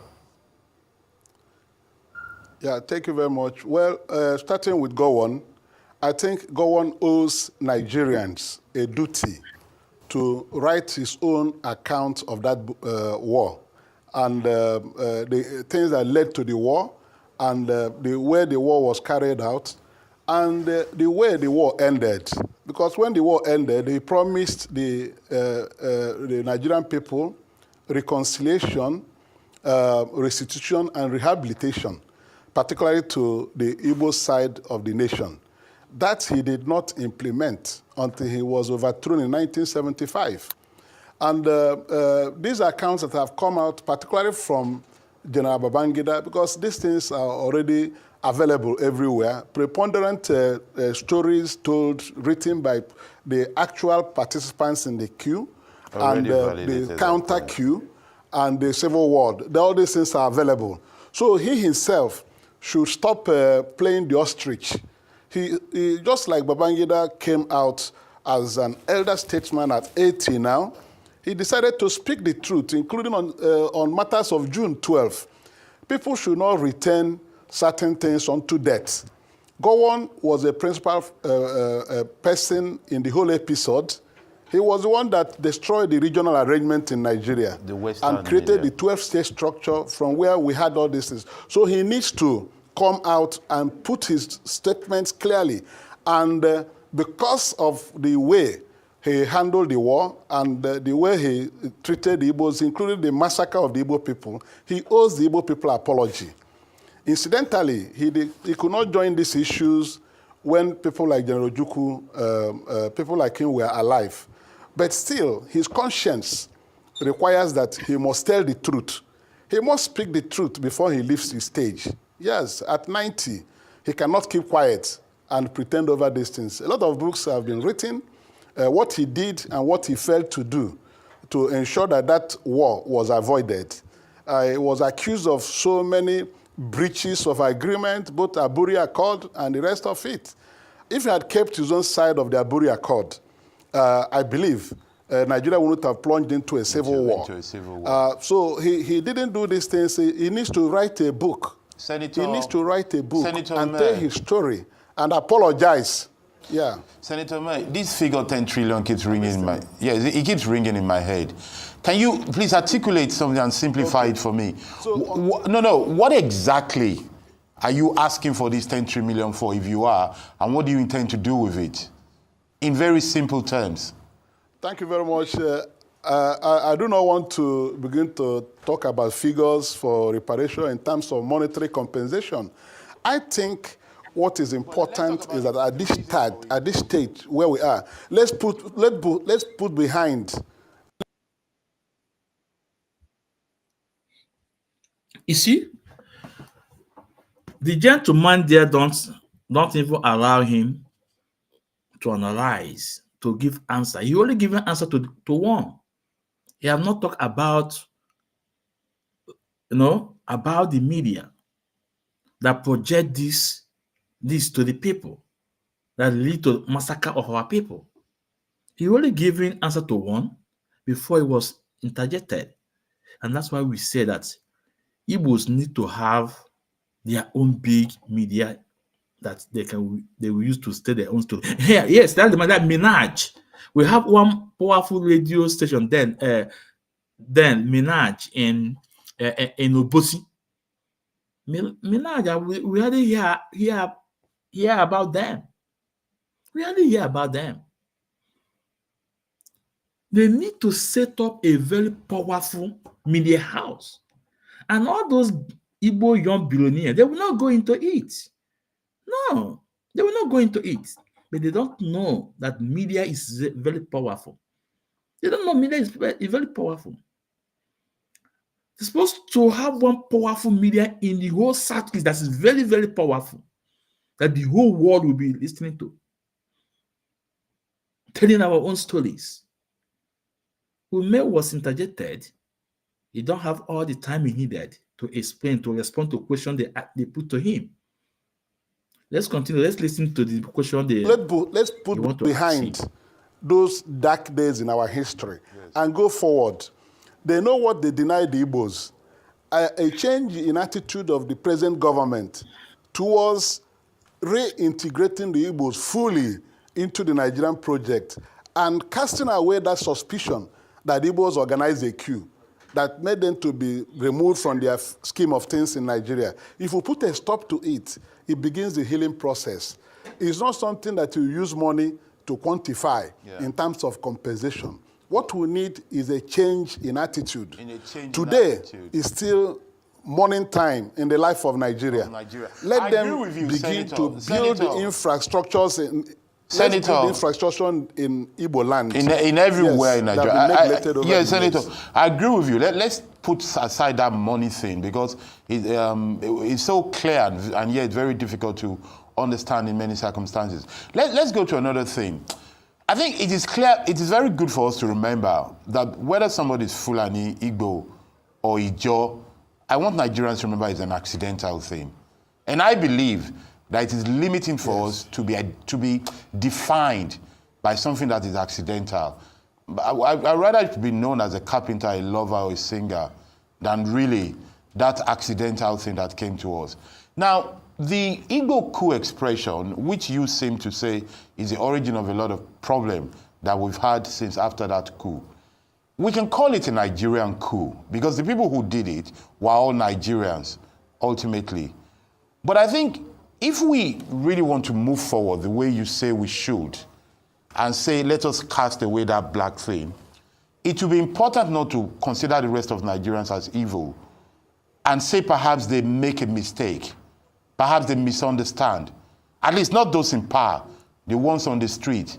Those ones on the street that are calling it Igbo coup, rightly or wrongly, the reason why they call it Igbo coup, we should study it. whether you agree with them or not, some of them say it is an Igbo coup because the people that were killed were not Igbo and the ones that were not killed were Igbo. Whether or not that was their intention, maybe they wanted to install Awolowo as head of state or prime minister. The reason why people are saying so is that the victims of the coup, not the counter coup, the victims of the coup itself were non-Igbos, while those who were their peers as Igbos did not suffer their fate. I think this is a historical thing, but I'd like you to comment on misunderstanding of history and perhaps exploitation of facts in histories for propaganda purposes.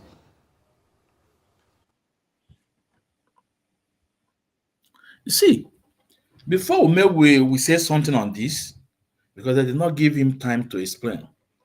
Like that young man, I don't want to use harsh words on you. You're a journalist. You say what people are saying. The reason why people say that it's Igbo coup, that because the people that we are by then we are non-Igbos. And I put it to you, sir, you are lying. Igbos were also by. You are now trying to project that lies that we are debunking. How can you be on this media, on this channel, that the world are listening to you, lying from your teeth, lying to your teeth? That's people that we are by, we are non-Igbos. So are you telling us that no Igbo soul were lost in that coup? How about the young man, the young soldier, officer, that by his senior brother, a senior officer in military, in presence of his pregnant wife, in presence of IBB mentioned it. A young Nigerian soldier by a senior soldier before his pregnant wife, just because he wants a Yoruba man to be in power. He take his brother's life out before a pregnant wife. How about that? How about in the north too? The Igbo soldier we are by. Also in the West. Why are you lying to your teeth? Why? This is a narrative that we are debunking, and now you want to promote it again. Let's listen to Victor's. So if you want to black out, let's talk to Nigeria. Yes. Yes, thank you very much. Like you had earlier said about the Western media, yes, how they have consistently spinned the stories as the coup being an Igbo coup. It's very unfortunate that even events in history have proven that the coup wasn't an Igbo coup, and the Western media have refused to let go. Even after Babangida's presentation of his book, upon this revelation and statement that the coup wasn't an Igbo coup, some people have started writing again from the Western media, trying to ask questions and posers to make it an Igbo coup. But the principal thing is that from the original intention of the coup plotters, the main man who was to be installed president of Nigeria, if the coup had succeeded, was eventually brought out from prison, from Calabar, by Ojukwu himself. So I think whatever people try to write and conjecture to be able to put a certain people in distrust in the minds of Nigerians should cease. Because I don't think going with that storyline, and if you look at the counter coup itself, the Igbos have paid very huge price for the counter coup. For the fact that the executioners of the coup, some of them failed in their assignments, will not make it a deliberate thing to be heaped on the Igbo people. There are people who can be in that assignment, and some of them can be lousy. They will not be able to implement assignments given to them. Some did it purposefully, successfully, without doing it for with any intention to make one side suffer for it more, other than to achieve their purpose, to change government and bring Obafemi Awolowo to power. So we have to see it at that. Continuing to try to expose the Igbos to national distrust is very wrong. Major Adewale Adeboyege and Captain Adeleke and Ganiu, all of them mentioned in that book, you know where they come from. They are not Igbo people. They were in the plot and the execution of the coup. So because some of them couldn't see their own assignments through, could not be said to be a plan for a coup directed at some people against the other. There were so many things that played out along the line. There was counter-coup. Agu Ironsi, who was the highest military officer that assumed the authority of power at that time, the way he proceeded, he fought for the unity of Nigeria. He didn't want Nigeria to be dismembered. But he paid dearly with his own life. He was killed. And at that time, the spirit of brotherhood was very strong. Colonel Fajui, who was playing host to him as the military governor of the Western region, chose to die with him. He was killed together with General Ironsi. So all these things, particularly what politicians started doing and some manipulators along the line, they were the people that sowed the seed of discord that has become so bitter. People want to use that to capitalize on their political interests and gains. I don't see what it should Senator. be. People want to who was released capitalize from on prison. things. Yes. I'm coming. Senator Ume, Yes, the capital of Senator who Ume. was released from prison. Yes, just as you wrap up your became vice thoughts. chairman of Military Council of Gowon. Okay. Yes. All right. Thank you so much, sir. Of course, this is a very robust conversation that must be had and cannot be finished in one session alone. So we'll definitely continue just expounding on this and just discussing it and breaking it down. But thank you for your time with us today, and hopefully have you again very soon.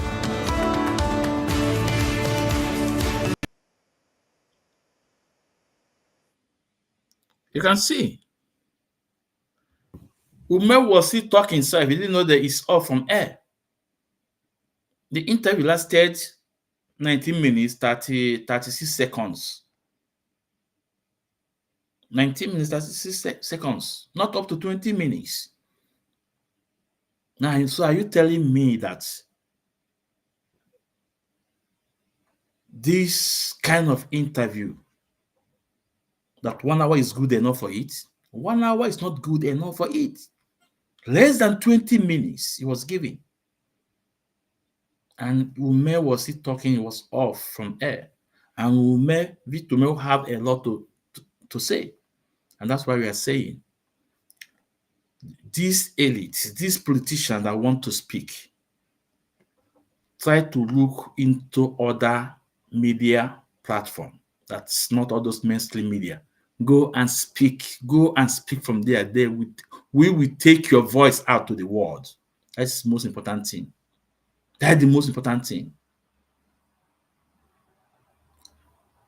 When BBC and CNN and all those mainstream media want to, sideline Trump use social media, and also they now use Facebook. He used S-Andor. And that's why Trump established the truth. It's media. Media is powerful. This social media, you guys can use social media to project or to say your mind. It's very important. As I'm speaking here, believe me, thousands are watching me from all over across the world.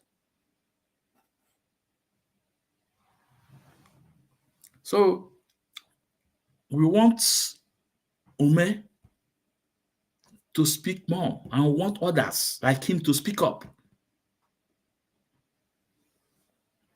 Now, we may talk about Gowon. that Gowon did not implement what he said. Now, let's bring Gowon's interview in 1970. Let's listen to what Gowon said in 1970. Let's listen what he said in 1970. What Gowon said.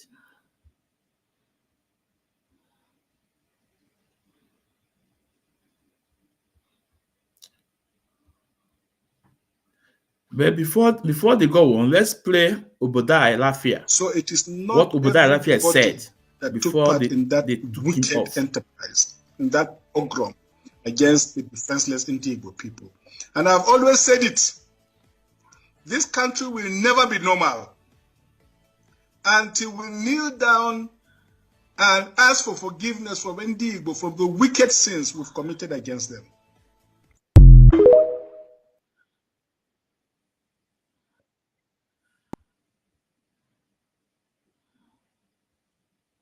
The wicked sins we've committed against them. And ask for forgiveness from Igbo for the until we kneel down and ask for forgiveness from Igbo for the wicked sins we've committed against them. Always said it. This country will never be normal until we kneel down and ask for forgiveness from Igbo for the wicked sins we've committed against them. Always said it. This country will never be normal until we kneel down and ask for forgiveness from Igbo for the wicked sins we've committed against them. So, this Obadiah Lafia then telling Nigerians that they need to tender apology to Igbos for the wicked sin they committed against us. And guess what? They took his life away. They took his life. Now let's go to Gowon interview in 1970. Let's go to Gowon interview in 1970. Please, if you are here, hit the like button and share the program. If you're on YouTube, please hit the like button on YouTube and share the program. In any channel platform you are watching us, hit the like button and share the program. And the link is there. If you want to come in, you are free to come in, but have in mind that your camera must be open. If your camera is not open, we are not taking you in. This is one of the community standards Mazi Zumezu have on his own little space. They won. Now, let's listen to Gowon.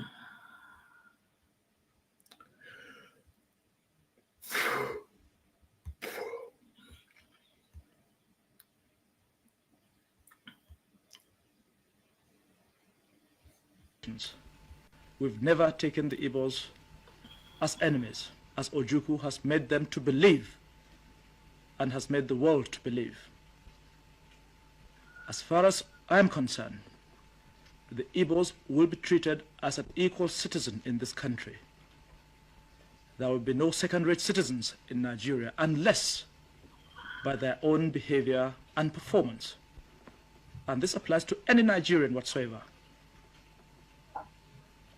The head and the heart is the only yardstick which can judge who will be a second-rate citizen.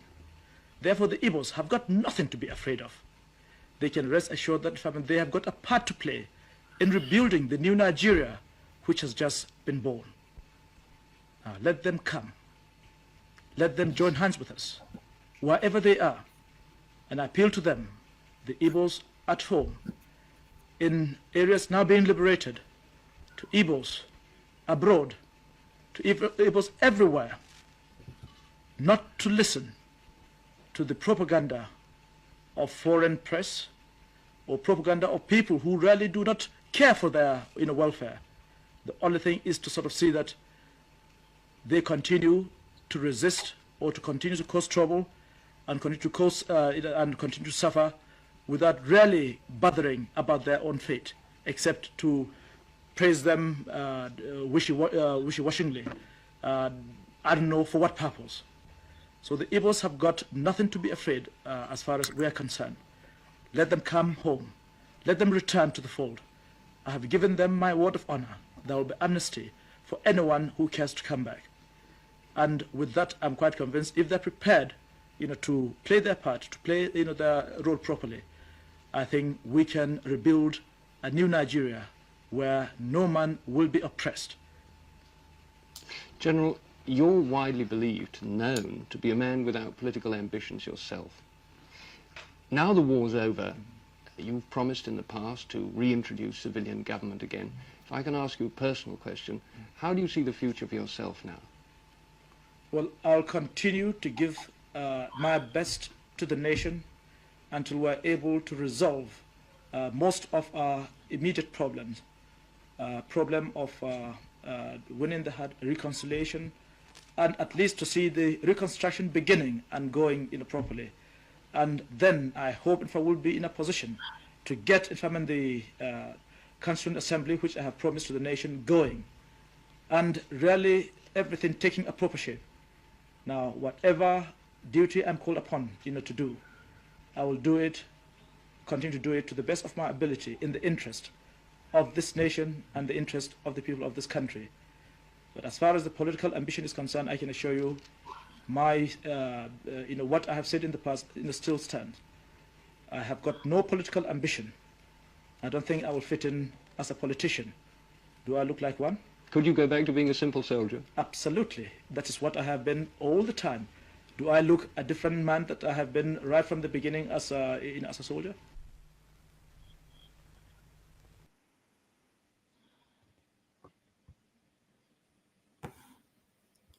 So, this is Gowon interview after the war. Now, all the promise he made, did he fulfill the promise? The answer is no. How about the 3 R? Rehabilitation, reconstruction, and what was it? The 3rd R? Integrated. These 3 R, did he stand upon it? No. And even he was talking about amnesty. After the war, that was when Asaba massacre took place. It was after the war Asaba massacre took place. How about our scientists in Biafra side? Those great men that assembly the Ubunigwe, all the hardware Biafra used to fight, all the hardware, how about them? Some of them were by even after the war. Some of them escaped. If those men, those scientists have put together, believe me, by now, Nigeria will be great. Remember, Biafra refined their own oil. They produce their own armored car. They produce Ubunigwe, rocket launcher. Biafra produce it.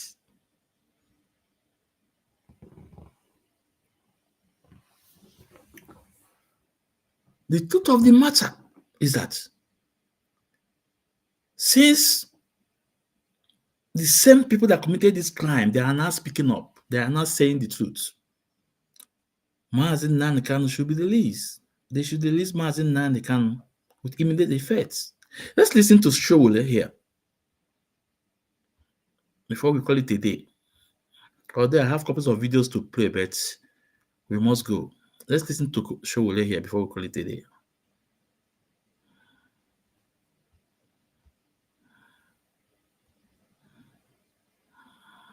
Here, I was reading a headline. Obasanjo is saying that Igbophobia in Nigeria. They have never seen Nigeria. This is a guy who went to the east and shot people dead because they wanted Biafra. Obasanjo killed. He was one of the officers that obtained the surrender of Biafrans. They were asking for a nation. Obasanjo and others, Danjuma, Buhari, Babangida, they went to the east and killed people, Murtala, and killed people up to 3.5 million people. They did not even apologize for it. And some, maybe 60 years later, you are saying that you suddenly found out that people hate Igbos. When you, in Nigeria's uniform, went and killed children, women, men, boys, who are of Igbo extraction. But the way you describe it is a bit more grievous and what is grievous? What is more grievous than war? No, it might not be exactly the way you're pointing it. Yes. There are war scenarios, civil war scenarios that happened. There was a strife. No, what I'm saying is that this is part of history. So you know why I brought it? You know why I brought the Obasanjo thing out? Because I was reading that I was really livid that he suddenly found out that there's Igbophobia. When the Nigerian army carried out a pogrom, carried out massacre of Igbos, and because he wants to play on the intelligence and emotions of Igbos, you will be clapping for him. Oh, Obasanjo is now our human rights defender. Oh, see, he's fighting for Igbo. I have never seen anybody amongst Nigerians that probably killed more Igbos than Obasanjo. They kill people at the Civil War. You don't have evidence to that. What are you talking about? That you don't have evidence of soldiers killing people in Biafra? But when you name someone as Obasanjo was the third commando now. Yeah. He took over from Benjamin Adekunle. Go and read history. He wrote it even in his own books. But are you saying that they didn't kill people? No, they didn't kill Igbos during the Civil War? I'm not rewriting history, but I'm saying pointing one individual and mentioning his name. No, but it's not about mentioning. He has a title. He was a military man. He was in the military. They killed people. What do I need to tell you again? I'm just saying that Nigeria did not start falling apart because of this election. It has fallen apart. It has failed up to this. Is there hope at all? Well, if you want to restore hope, we have to fight for it.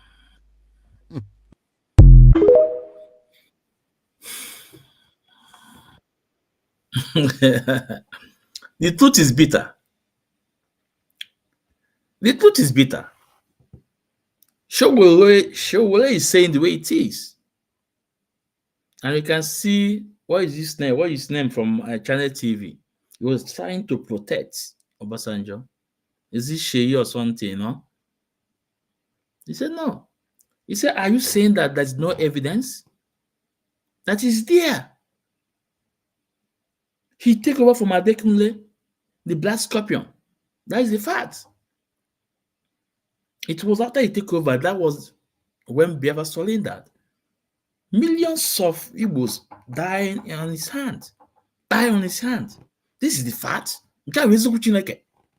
Let's see if we have another video from Showole.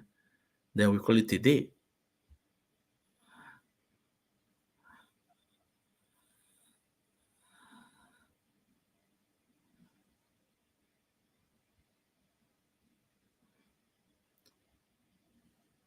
Nigerian officials, especially security agents. So. Well, in this case, we certainly hope for the best, and it does appear as though it ended well. But just tell us what was happening in that video and the context in which it happened.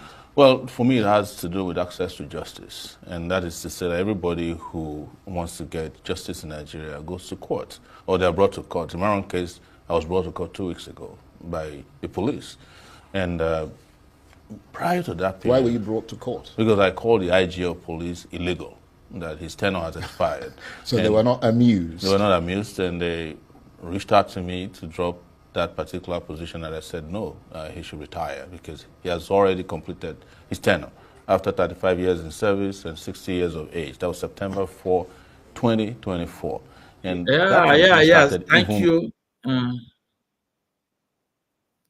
Yeah, thank you for the collection. The truth say, no. Yeah, Shegu. Yeah.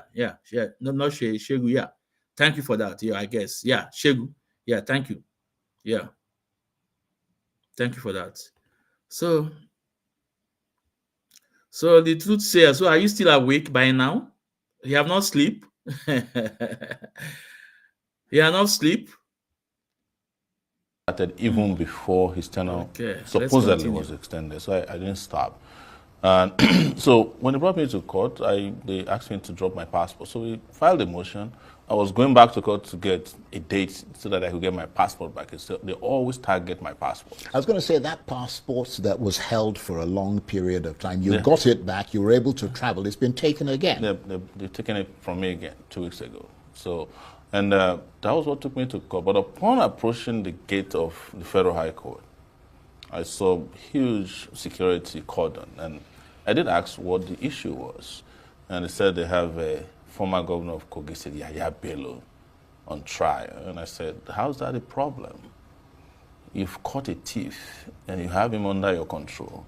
He's on trial. Why harass the rest of us? We have business in court. Well, he hasn't been found guilty, though, well, so it's not a good idea to call him a thief. Well, that's why they took he's him alleged to court. He's alleged to be a thief. They accuse him of stealing 80 billion naira. He's accused of it, but yes. he hasn't been found guilty yet.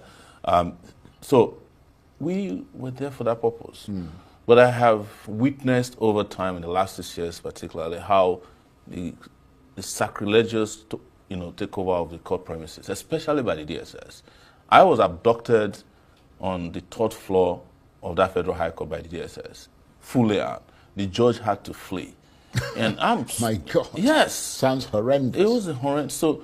And they've done it several times. So everybody who has a case that he has interest in court brings their own security to take over the court. Not only do they do that, and this is why I'm surprised that lawyers in this country have not done anything about it, they take over the job of the court officials. They take the cost list from them. The DSS, it could be the lowest official of the DSS. They will take the cost list and be screening lawyers, some of the senior advocates of Nigeria, to go to the Federal High Court. They usually do this with Nnamdi Kanu because they claim he's a security risk. I don't see how that's a problem. And we have suggested to them that since you are not interested in justice or fair trial for Nnamdi Kanu, just set up one of your conference rooms at the DSS headquarters. Get the judge to come there, finish up the job. Don't pretend that you want justice. But if you're going to do it in a civil court, Federal High Court, you have to allow every other person who has business in court to do their business, including, and most importantly, that since you are not interested in justice or fair trial for Nnamdi Kanu, just set up one of your conference rooms at the DSS headquarters. Get the judge to come there, finish up the job. Don't pretend that you want justice. But if you're going to do it in a civil court, Federal High Court, you have to allow every other person who has business in court to do their business, including, and most importantly, the court officials who are appointed, paid, or elected to man our courts. But this violation has continued for too long, and that was what led to the altercation you saw. And when they realized that I wasn't backing down, of course, courtrooms, they are public places. In fact, the court has a gallery where even if you have no business. So, you can see what we know. Since you don't want to tell the truth, you don't want people to come, set a place in your own office in DSS, because the whole world have known that the trial of Mazi Nnamdi Kanu is persecution. They are persecution Mazi Nnamdi Kanu, you know? It's persecution now. Everybody knows. It's a personal thing. And Mazi Nnamdi Kanu, our leader is not giving up. Our leader is not giving up. And he said, I will defeat you in your own courts.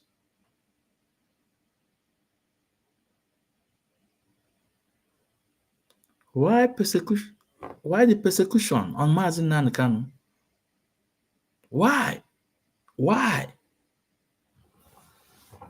Now, let's go to another video. I think this will be the last video.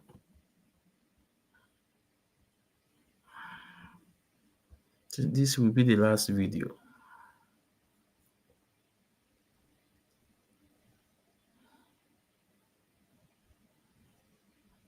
Corruption charges.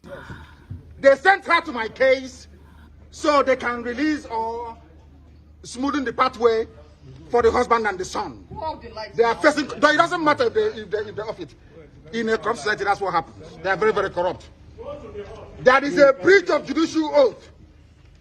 They have violated the judicial oath. They have shown bias according to Supreme Court. They are biased against me. Supreme Court said so. And that is why what is happening in the judgments and rulings concerning me has been happening.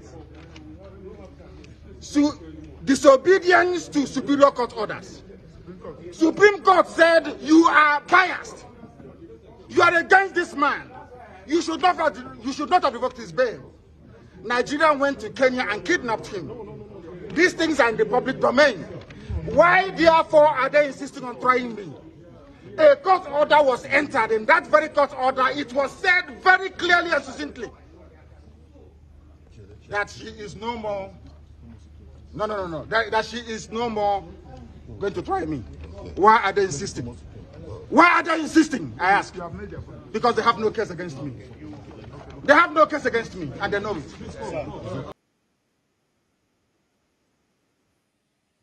You see? That's Mazi Nnamdi Kanu, our leader, our great leader, exposing the world, exposing Nigeria to the world. It's our leader, Mazi Nnamdi Kanu, exposing Nigeria to the world. Why are they trying him? When the Supreme Court, the highest court in the land, said something, they do another thing. When the Supreme Court, the highest court in the land, says something, they turn the constitution, the law upside down, just because it's our leader Mazi Nnamdi Kanu. Okay, let's listen to this one he said about the gazettes. Let's listen to this. Listen, this is the laws of Nigeria. The prosecution, and this court doesn't know the law. That is the fact. Yes. Poor knowledge of the law is killing Nigeria. Poor knowledge of the law, they don't know the law. This is a federal gazetted law of Nigeria that says here that the chief judge of Nigeria cannot tell Binta Nyeko what to do. It's here. It's your law. Just obey it. That is why I do what I do. I agitate for Biafra. I agitate for Biafra. My right to agitate. My right. They turned it from treasonable felony now to terrorism. Stop talking when I'm talking. Right to agitate. My right. They turned it from treasonable felony now to terrorism. I agitate for Biafra. I agitate for Biafra. My right to agitate. My right. They turned it from treasonable felony now to. I already say it is slight to agitate for Biafra. So when we tell you guys that our leader Mazi Nnamdi Kanu is in another battle, and that this is the final battle, this is the final stage.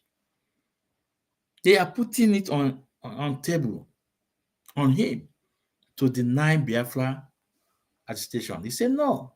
You can see it's passing message to the world and to us, to IPOB, what the demands of Nigeria government. And that is why all those Okalu made a statement that they leave the courts to did their bid. Then later, President Ahmed Tinubu will come in. And we say no. They want Onyendo Mazi Nnamdi Kanu to accept. So they will jail him. So Ahmed Tinubu will come in and give amnesty. And we say no. Our leader say no. On this note, I will stop here. I ask no for that. But before then, there is a program we will come up tomorrow. No, although this program is not important for now, but let's do this program for a record purpose. For record. It's about this lady, one in saw China, France. About her? One in saw China, France. So these are the program we're going to talk about tomorrow. Where he lie again. No, this woman can lie. She can blackmail people. But I eat you tomorrow. I think that will be tomorrow morning program. Yeah, I think this program should be from let me say from 12. Let me say not in the morning. No, maybe from 12 o'clock to 2 o'clock we do this program.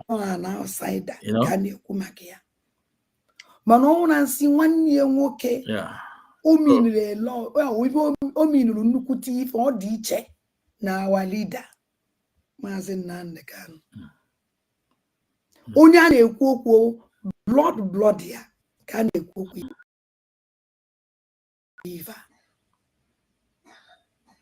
court.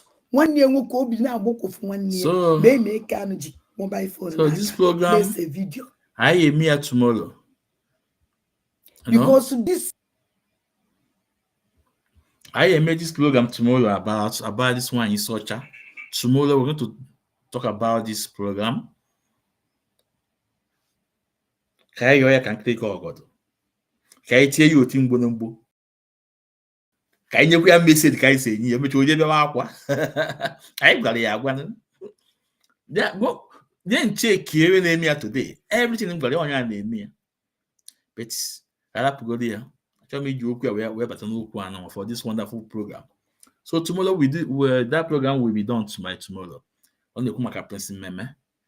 So tomorrow we just pass a message to her again. Even or game will. Even someone that did not able to do. Even Nelly of women will on your so Kalapia. Tell them as soon as moon. When for that I have fuichi. Huh? When for that I have fuichi. Ana m agọla unu ofu ogologo na-alụ isi ike ndụ nka nka ihe ọma gara na-eme onye ndu Mazi Nnamdi Kanu na ndụ ya adị ndụ anyị nwa ya adịkwa onye ọbụla na-echere Mazi Nnamdi Kanu echiche ọjọọ onye eji ana mee gịnị wee zere mmiri na ọmụmụ egbu ngwu na mma ama dịrị ya nkọ onye fụrụ anyị na-elote ihe mere nwa ya ya emene ya na ọnụ na amala onye fụrụ anyị na-elote ihe mere nwa ya ya eme ya na onye fụrụ anyị na-elote ihe mere nwa ya ya eme ya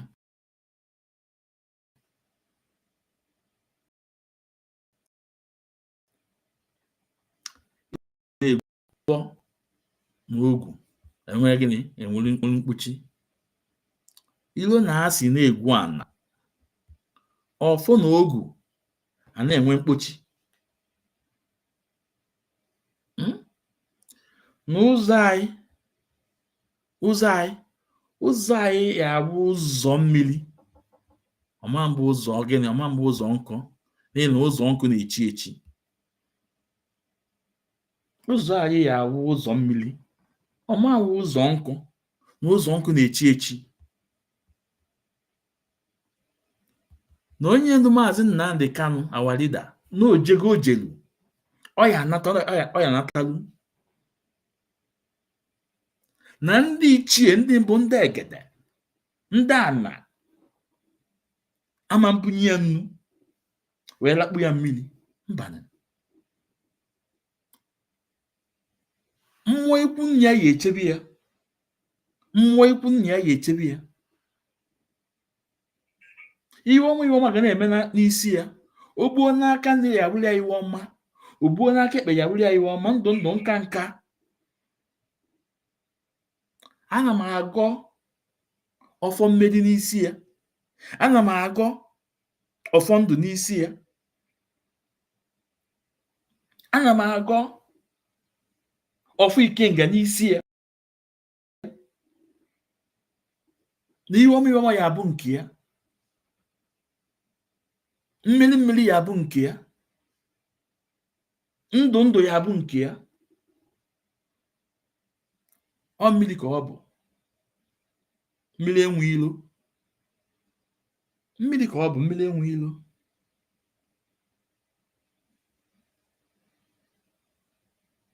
onye si na isi Mazi Nnamdi Kanu na-awụ aja aibeli isi etinye wee chụọ aja ewenye m aka ike ngameni wee na-ekwu okwu n'ụbọchị nke taa wee si na awadida Mazi Nnamdi Kanu ihe ọma ya abụrụ nke ya mmiri ya abụ nke ya n'okirikiri ka a na-agba ukwu ose adaghị ukwu ose enu na nkirikiri ka a na-eji obodo ji n'obodo enyi ozu na ọmụmụ egbu ngwu na mmamadoli ya nkọ ihe ọma mee n'isi awa leader Mazi Nnamdi Kanu ihe mere n'isi ya wee welu ndị lawyers wee tinye n'aka ndị ichie tinye n'aka ndị ana. The MK lawyer lead by the wise counsel Ejimako asị m ndị ana ndị nuchere unu were Awalida's family wee tinye n'aka unu. POB worldwide wee tinye n'aka unu si ndị nchere na anyị were madam nne ya anya tinye n'aka unu si ndị nchere na anyị iwe maka omere n'ebe anyị nọ. Ana m asị unu onye anyị fụrụ tata anyị afụ echi. Ka ọ dịzie anya.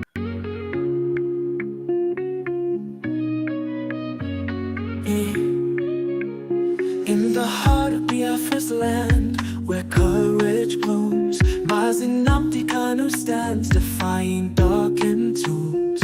A beacon of hope, a voice soon yielding. He fights for justice, freedom, heart's true healing. Mazi Esume Kwensu, your spirit ablaze, guiding your people through the tumultuous mazes. From prison walls you sing defiance and truth, a symphony of liberation, unwavering in you. Freedom, freedom, let it echo across the hills, where rivers flow and dreams ascend, where hope fulfills. Biafra's anthem rises, carried by wind so strong, a melody of resilience, a battle cry, a lifelong song.